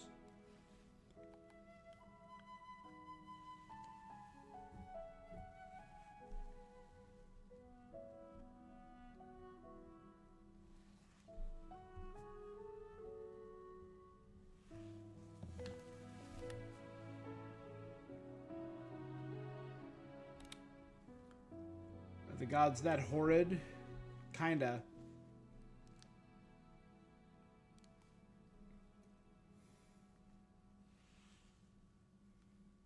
So, another theory is forming. If Zeitland is time and Raumhilda is space, and my theory about Paimon, her being part of a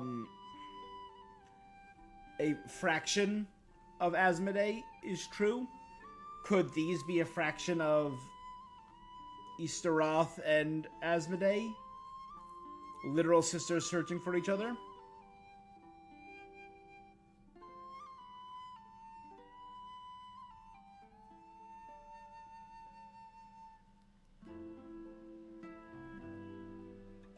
The god who designed the path to heaven was not the mistress of this temple. That's something important. Who...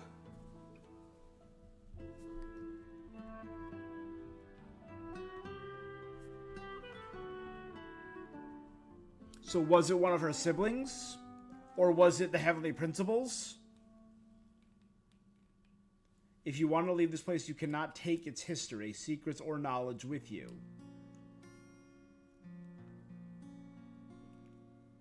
Your memories are supposed to be wiped, but before that happens, people have a right to look back upon all they have ever been.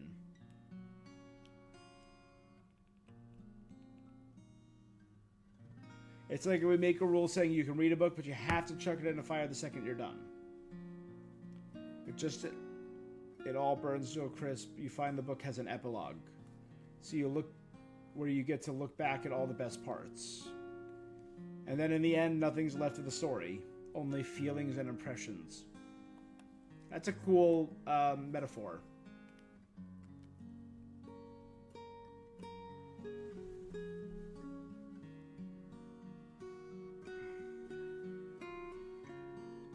Okay, this was another big one.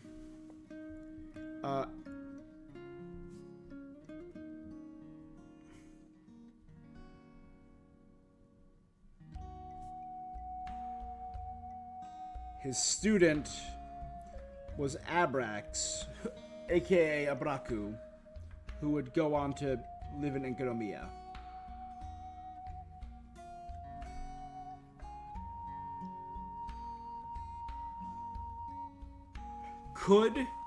Hold up. Enkanomiya is the name of the civilization. And they worshipped Oroboshi, the snake god. Could that have been Delphi Pytho? Because the sun was called Helios for a time.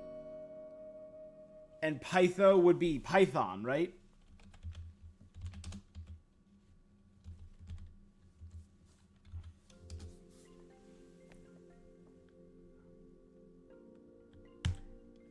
Based on Rasmapi's question about Delphi Pytho, the civilization located in what is now Enkanomiya. Yeah, Delphi Pytho was Enkanomiya. Okay, did I know that?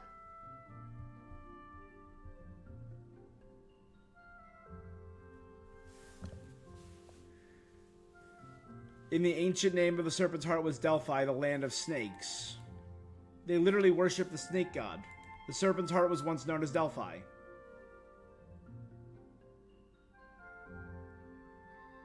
located in Enkinomiya in Inazuma. The Sunfire Phantasms, and it all comes from...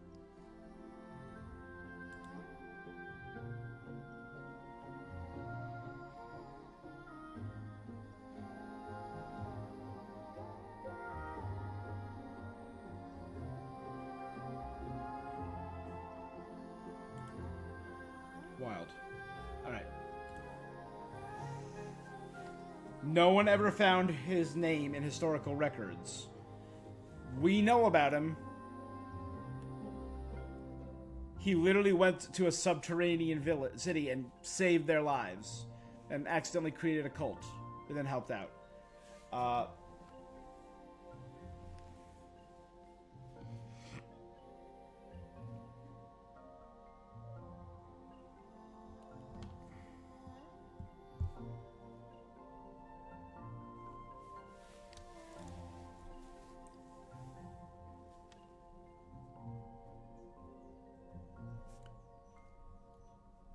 Josephus came from after Astoria's era. We were not as wise because angels no longer... Okay. So that was after the catastrophe. Did not commune with the angels. So that might have been in the era of the Seelie.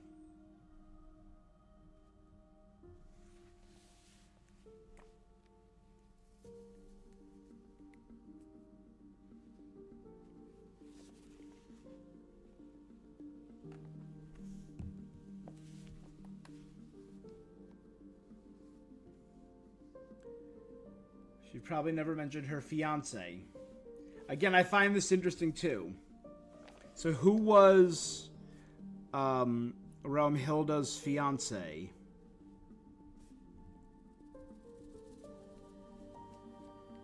An ordinary man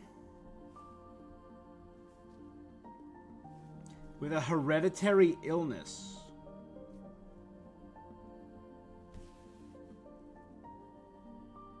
They never live long. He joked, blamed the Anima Archon for planning Mondstadt too well. So even a family like his never faded out. The Immenlaukers, maybe?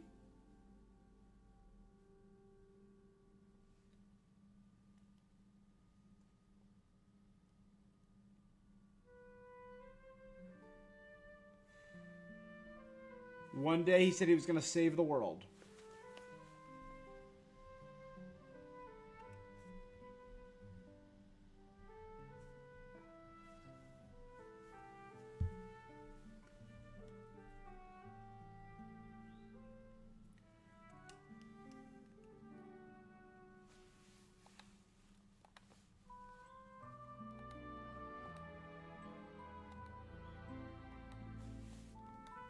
Hear this too. So, these devices, the Maranasati caskets, the Divine Barrier, the Transcendent Enlightenment, were given to Space by one of her sisters.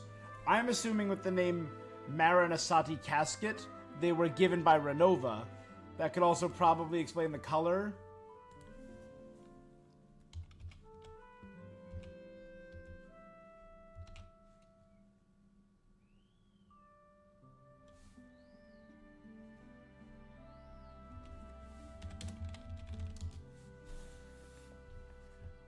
Maranasati is a Pali term translating to mindfulness of death, a Buddhist meditation practice that involves contemplating the certainty of death and the uncertainty of its timing.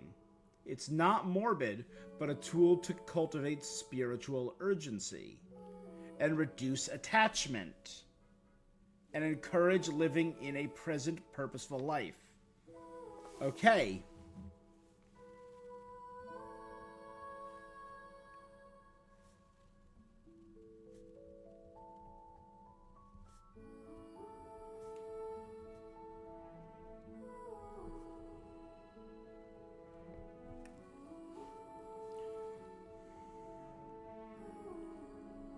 Mindfulness of death.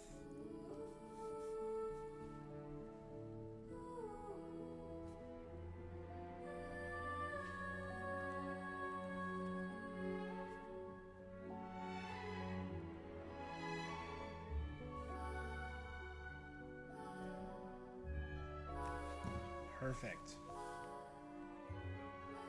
That's kind of cool. Okay.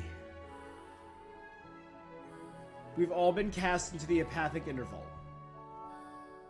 Meditation. Makes sense with the Maranasati. Depending on a person's nature, it could take years to centuries, but those who, like you, who carry the fate of the world, you cannot cast them aside. So is that why I spent 500 years persevering and not casting aside my thoughts? Okay, a new person, Alara, from the Age of Silence.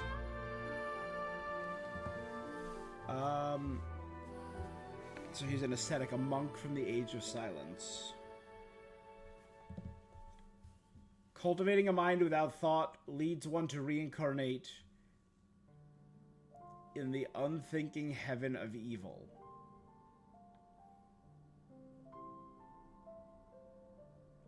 So, is that what he considers the Temple of Space, the unthinking heaven of evil? Do we know anything about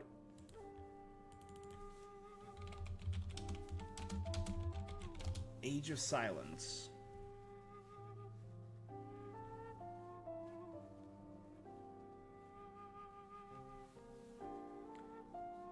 The Temple of Silence, yep.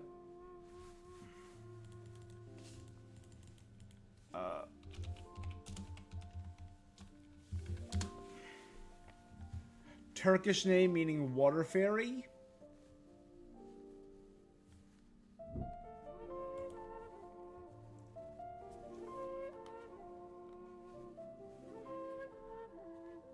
First mom, my dad, and my sister. A death muse shard. A way to move death into life. So from Maranasati.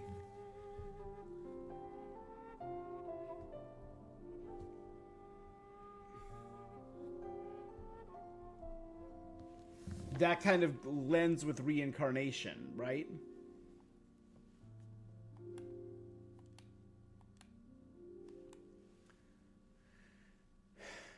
We can manifest the path. Early sign of Melanta's madness had begun to surface.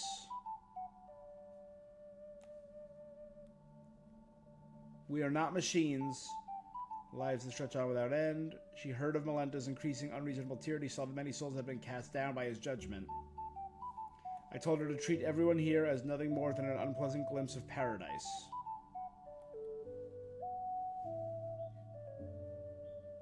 The space in the atrium of justice is the highest the space separating it at its highest from the hall of emptiness is called the corridor of nothingness.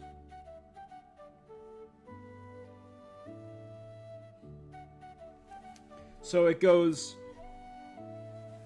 the atrium of suchness, the path of heavens, to the corridor of nothingness.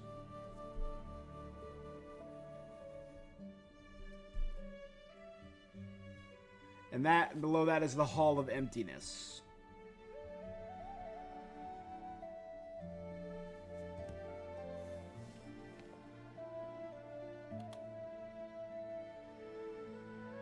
We still don't know why they were chosen.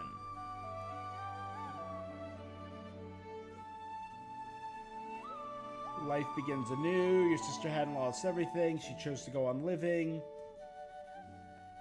The Savior offers themselves in a world of darkness, willingly bound upon the cross. Only then is their soul redeemed, ascending into the kingdom of light. Does crucifixion exist in this world?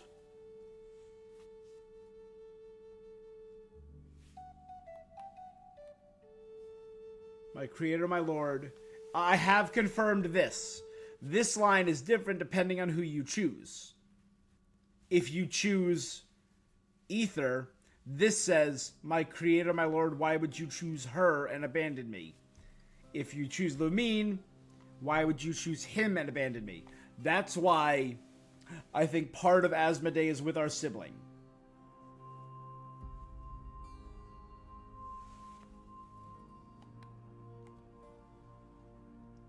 Outlander. And then this is really fascinating too. The new take on humanity. So all born of the first ancestor, shaped by the Lord of All. That would be the arc, Humanity's opening, or the arc's opening in the Age of Humanity. All of them are human, and that includes artificial humans that are Fontanians. But you stand outside the order. That's Descenders.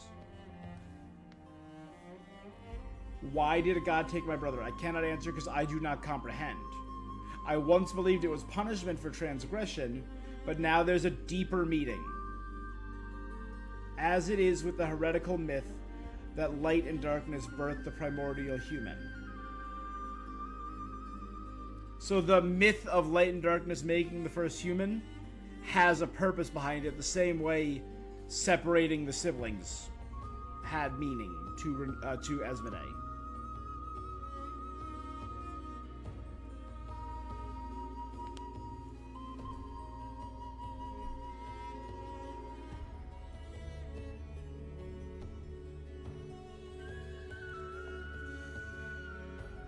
When a human child offers up everything, I must speak.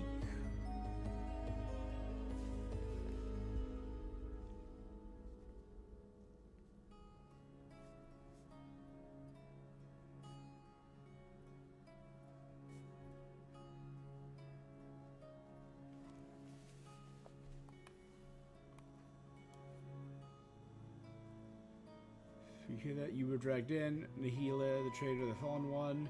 We were meant to be watchers. When the divine departs the throne, all creations are free. That goes hard. It comes from years of living alongside my own melancholy.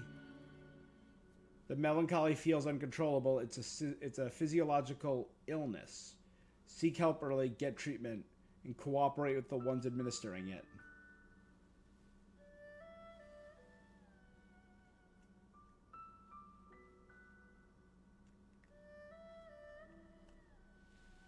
Ooh, a new possible idea. What if... No, that can't be. Never mind. I was going to say, what if Zeitlin and Raumhilda aren't sisters? Because no one ever mentioned that they were. But what if Zeitlin is trying to remember who she once was and pretending to be her own sister?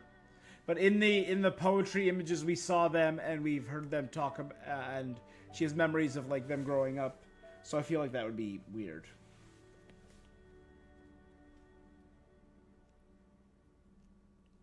Who do we see?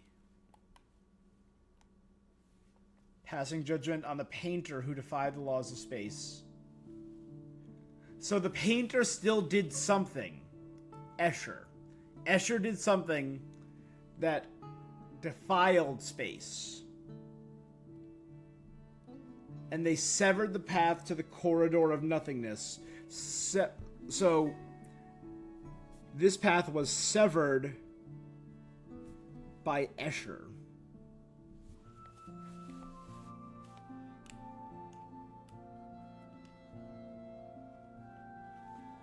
Those were the rules. Those were acts of transgression. My rebellion. So Malanta, thinking and feeling, has triggered his self-destruction. But he doesn't want to end, because he has desire. A small act of defiance would only hasten its appearance.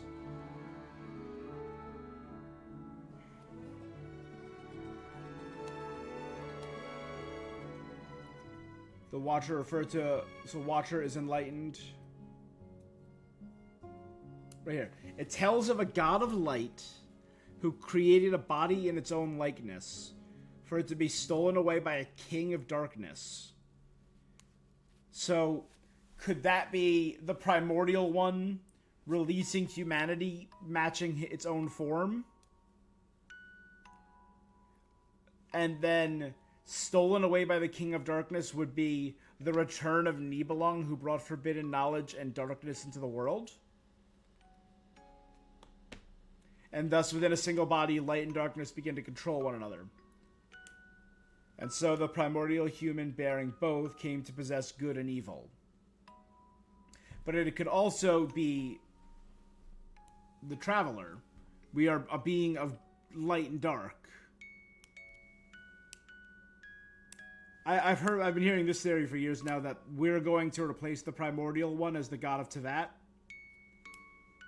And I kind of like, we possess it all. From Hyperborea in the north, long gone in the south, Delphi, and this place, what used to be Arcadia. Yeah, so Arcadia was Old Mondstadt.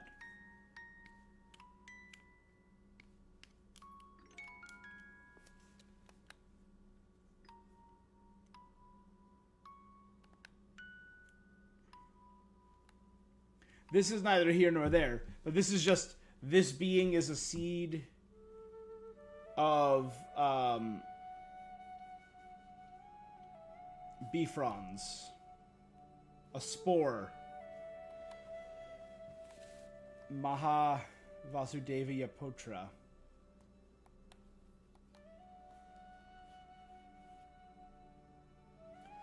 A hairbod of the skeptics.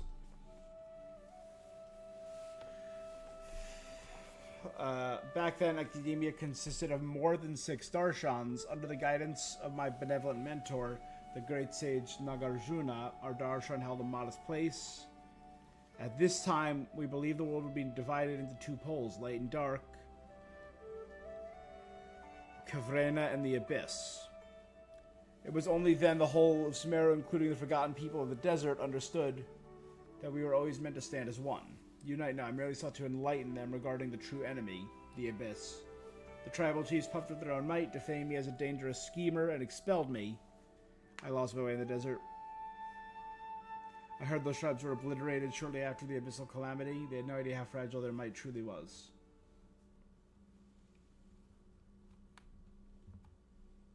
The Order of the Skeptics are a descendant of our darshan. Got it. That makes sense. Memory cores.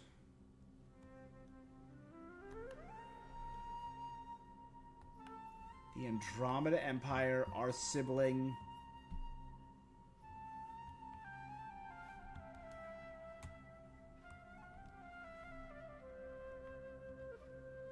Alright. You know what? There's one more thing, actually.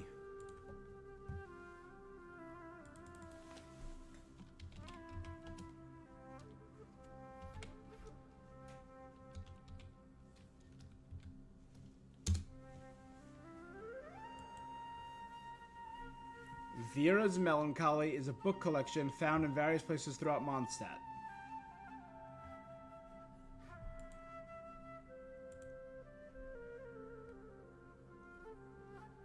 It was added in the archive. 1, 2, 3, 5, 9, and 10 were all available in 1. 4, 6, 7, and 8 were made available in 1.1.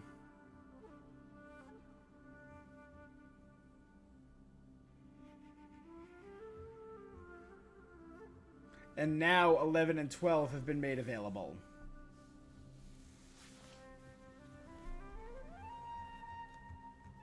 Alright, I don't know if I remember that, but let's go. Vera's Melancholy. The endless days and infinite worlds. There are times when I think to myself, there's nothing in this tiny village but a dull place to live. It was the first time that Vera had complained. The small country village of Delphi. So she was an Enkonomian.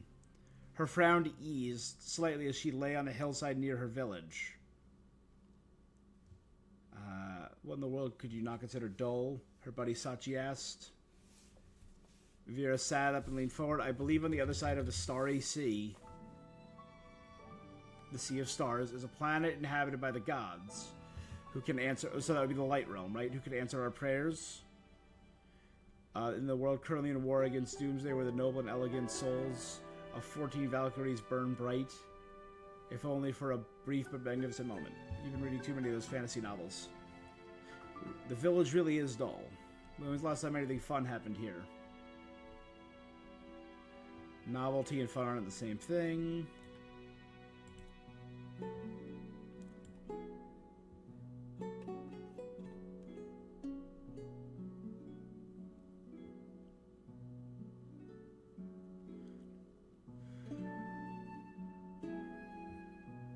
jumped at a black-haired boy wearing glasses. He was followed by a tentacled blue slime.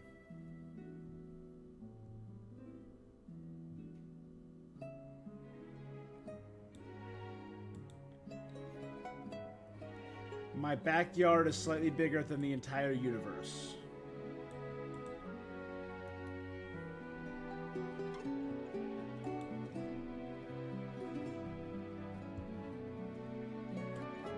Tentacle attacks you, use the kitchen knife to defend yourself. Hurry, we can't let this evil demon cross into Delphi. Vera helped Ike close the door. Pushed back as the tentacle, Vera stabbed Ike twice in the back. Thankfully, his healing spells were quite potent. I shall explain everything to you. I'm in fact over 1,000 years old, and this door is the gateway to anywhere in the universe. That tentacled monster is from the large Magellanic Cloud, a very real nebula in our universe. They want to get something. Who's Tal? An evil spirit that resides in a man-devouring castle. It has served me as a butler since I subdued it.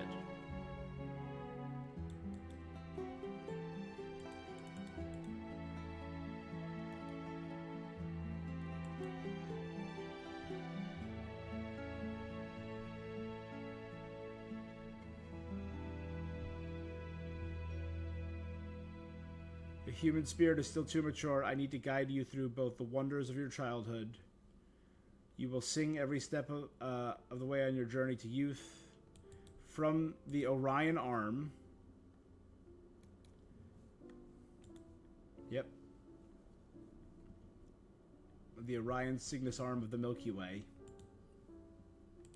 To the eternal Yahaman from the torrents of time.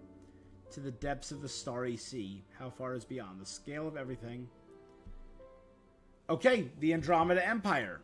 We just heard that mentioned in Alice's letter. In what we believe is Alice's letter. The man who stole the Lone Star. I am the second rightful heir to the Andromeda Empire. I have more than 100 titles of my name. You shall call me the Princess Andro Basilisks.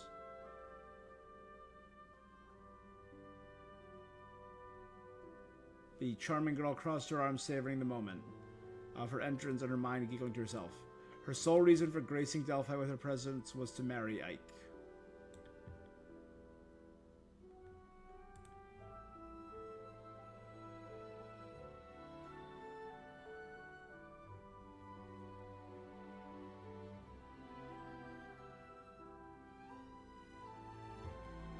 Her sole reason for gracing Delphi was to marry Ike.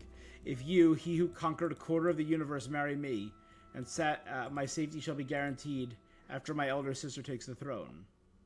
If I ask how big is the Andromeda Empire, Vera asked.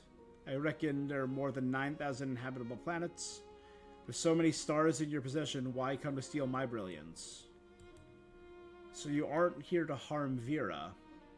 Sachi asked Ike, carrying the scrolls and globes of other planets. Of course not. She would make a great assistant. You like her? Me? No, not at all. Sachi looked away, worried the old sage may discern his true feelings. He reached for a box of photo frames, grabbed a few at random. They all said that they gave me their one and only true love, but they didn't. In reality, I was just one of their many lovers. With so many stars in your possession, why did you come to steal my brilliance?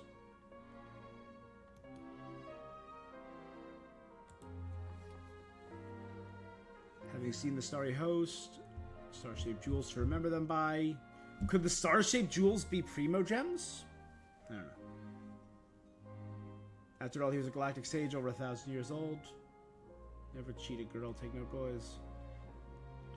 The stars shine across the universe do not belong to anyone. It's impossible to steal them.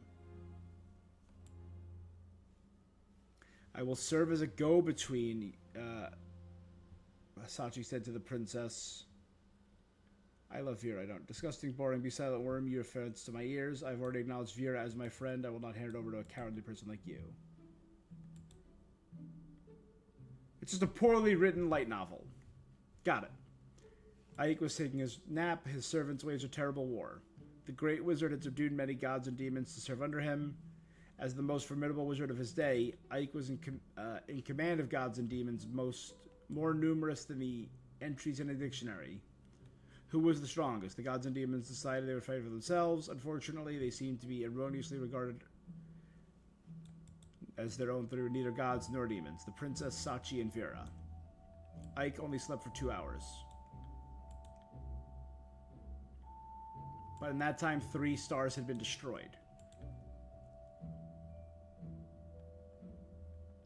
Why should I protect you? The princess pulled her hand away, and the giant demon plummeted to the ground, its eyeballs gone.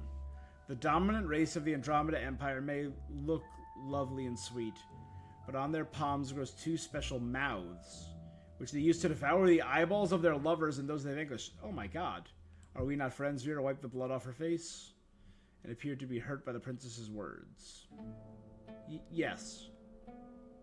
I already regard you as my only friend. I was not referring to you.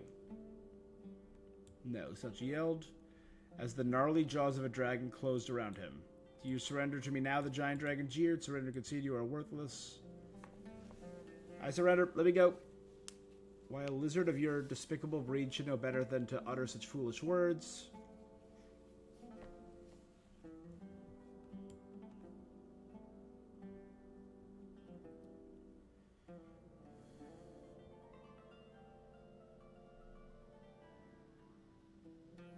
If you get... you won't get hurt if you just surrender. Sachi was knocked out of the contest and woke Ike up with a slap of a slipper. Vera survived thanks to the protection of the princess.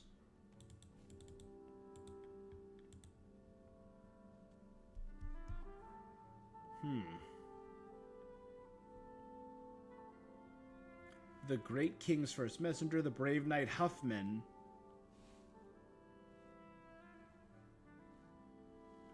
strode west across 2 continents. We know a guard named Huffman.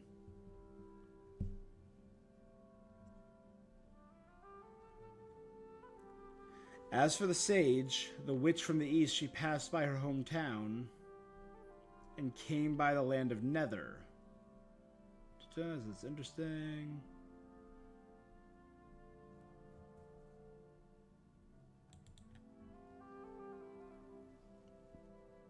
Galaxy Wars.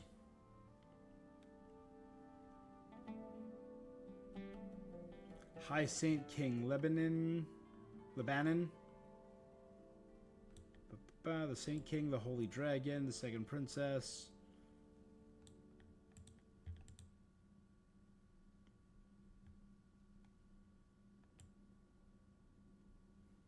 I said it was a misunderstanding. She was about to eat me. I don't think she was intending to eat you, Ike said.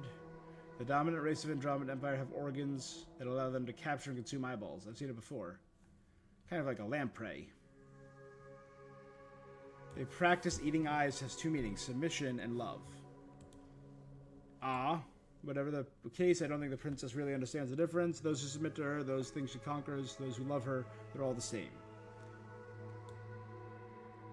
No wonder those Andromeda Empire assassins kidnapped her. 2 birds with 1 stone.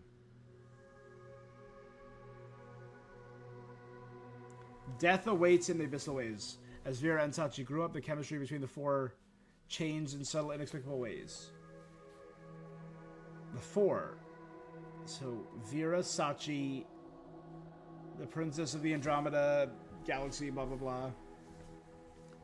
And Ike? I thought Ike was an old wizard.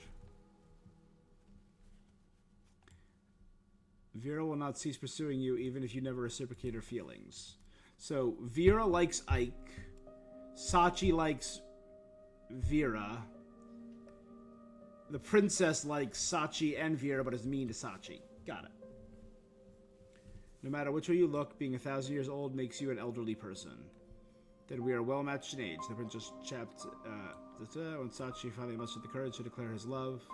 He was met with a dreadful fate. Remember the ancient sword that Ike and Vera received from the old ones? No. It was what Ike needed to propel destiny forward, but now Vera had her fingers slipped by the blade. A malicious ancient virus sapped her life. It's all your fault.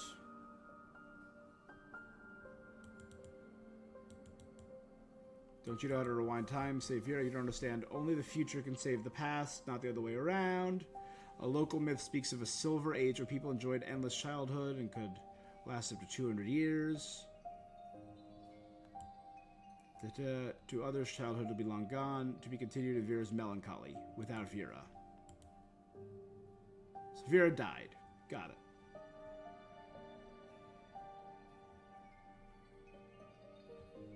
To revive Vera, Sachi, Ike, and the princess embarked on a spectacular thrilling journey that lasted 20 years.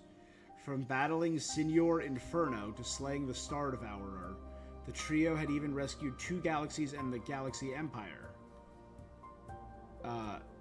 It eliminated 4 species of ruthless interstellar worms along the way. When Vera opened her eyes, she found herself in the arms of Sachi, now a hero of cosmic proportions. To the dominant species of Andromeda, 20 years is nothing but a few seconds. The princess looked lovely as always, but her countenance was a mix of genuine happiness and loss. Sachi, having lost an eye in his adventures, was now a tall, strapping young man. His flowing tears soaked into Vera's shoulder. Still prone to tears, he was no longer a feeble-minded self. The years had been kind to Ike, with the same old smile. I am but an echo of time. I said the past cannot change the future. I'm sorry for depriving you of your childhood. No, go, the youth you deserve awaits. I've witnessed every wonder in the universe. And this was how my childhood ended. Sachi summoned every last ounce of encouragement for the girl. I will never reach my youth without you by my side.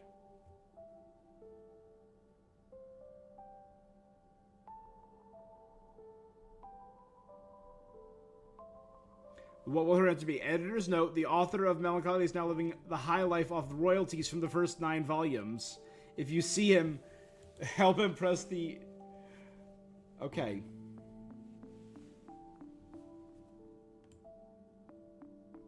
It's a reason to kill a... So this is the version that we found...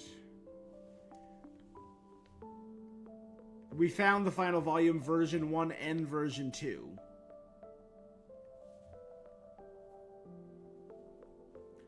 Of course, the story had to be set in Delphi. The beast calling out for love at the heart of the world. A house was supposed to make it good for the title of the final volume. Every day was a celebration. Every day was a festival for boys and girls who were young no longer. Nothing remained but endless flow of happy time. Alone in his estate, Ike sat, nursing a glass of apple juice. A knock came from Princess Andro Basilisk's. Tal, evil spirit and butler of the manor, winced. A painful memory of its front teeth, otherwise known as the front doors, being kicked wide open. Ultimately being caught, I want to be alone, don't let anyone in. Fortunately, Ike did not blame it this time. The silent boy, the fragment of time itself, poured the princess a glass. What do you plan to do? I took the very eyes from Sachi's head. Even with new ones put back in, even if time itself were turned back, I could never ever love another. In all the broken shards of time, is there really no ending meant for me? So Ike lives a lonely life, and Sachi lives a lonely life, yeah. Would you truly reach the branches, across the branches of possibility to steal joy from other versions of yourself? I suppose you're right. I'll have to wait until Vera grows old and finishes her life. After that, I'll tie Sachi up and bring him back to the Andromeda Empire. Sachi had undergone countless augmentations and signed contracts of infinite great beings. He could only pretend to grow old. He would spend old age acting out youth, knowing all too well the real youth once gone is gone forever. That answer eases my worries a little. Ike spoke. With this operation, the echoes of time have multiplied. Somewhere in the universe, there may be now another me. I must find him, duel him, and merge our souls to one. I see. They tap their glasses together. The princess finished the last of her drink. Under the full moon and the starry sky, Ike went for a walk. From the hills, he looked down at Delphi. I love you all. I love you all of you. The echo of time shouted the words at a deafening volume. It rang loudly through time itself, so thunderous that throughout the vast universe, his proclamation was the only thing to be heard. But this was Delphi. Neither the center nor the heart of the universe, only an ordinary town. The night wind carried his shout away. Vanished among the lights of happy homes, the dawn of human youth. Hmm.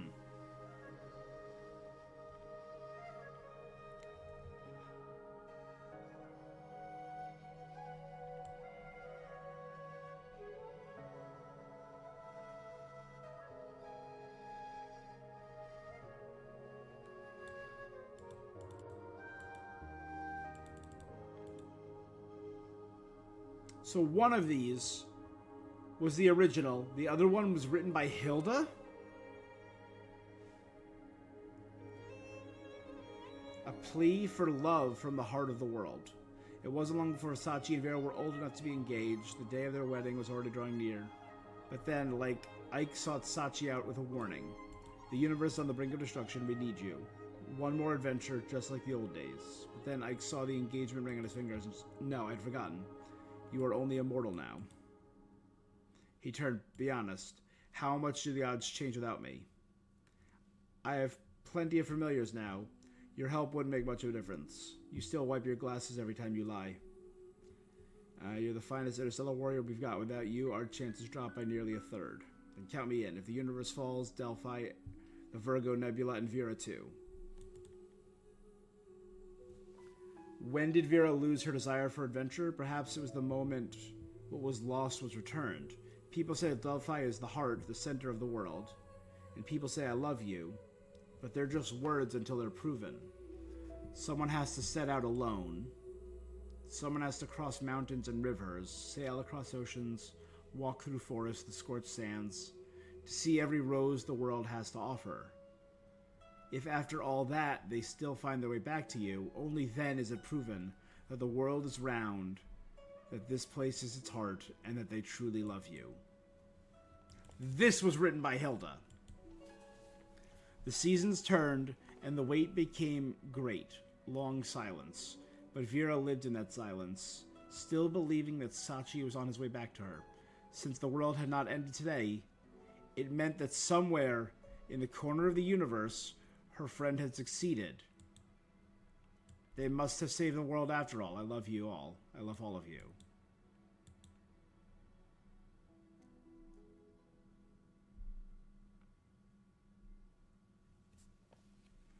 Despite being written into Vat, it alludes to many locations in the real world. The titles of the book are an allusion to the light novels of Haruhi Suzumiya, The Disappearance of Haruhi Suzumiya. The 14 Valkyries in a War Against Doomsday are a reference to the characters of two other Hoyoverse games, Gun Girls and Honkai Third Impact. Janaham is the name for Hell in Islam. Merchant of Venice. The Roadside Picnic is the Soviet novel of the same name. The name Lebanon is a reference to the region of Middle Earth. Lebanon means 5 waters. The name the Sumerian city-state. The girls themselves, the gods themselves by Isaac Asimov. The Ages of Man. Huh. But right here, this was interesting. Mountains, ocean, forest, scorched sands, every rose. The yellow rose was mentioned in her poem. And her fiancé was a sickly man who said he wanted to go save the world. And the world still exists. So, the reason she went to the sanatorium, the reason she was chosen by Nihilita, was her desire for her husband? Or for her fiancé to return?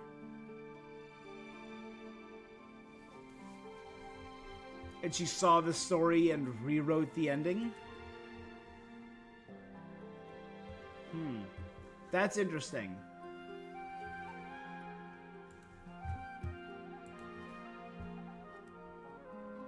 Very intriguing. A lot of possibilities there.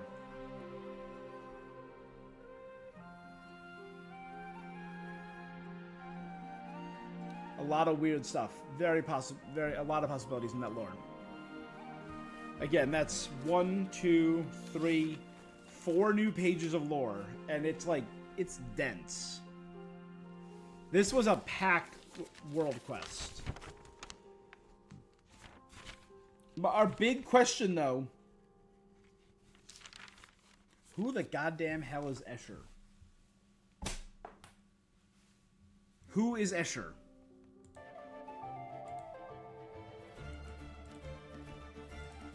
That has not been answered.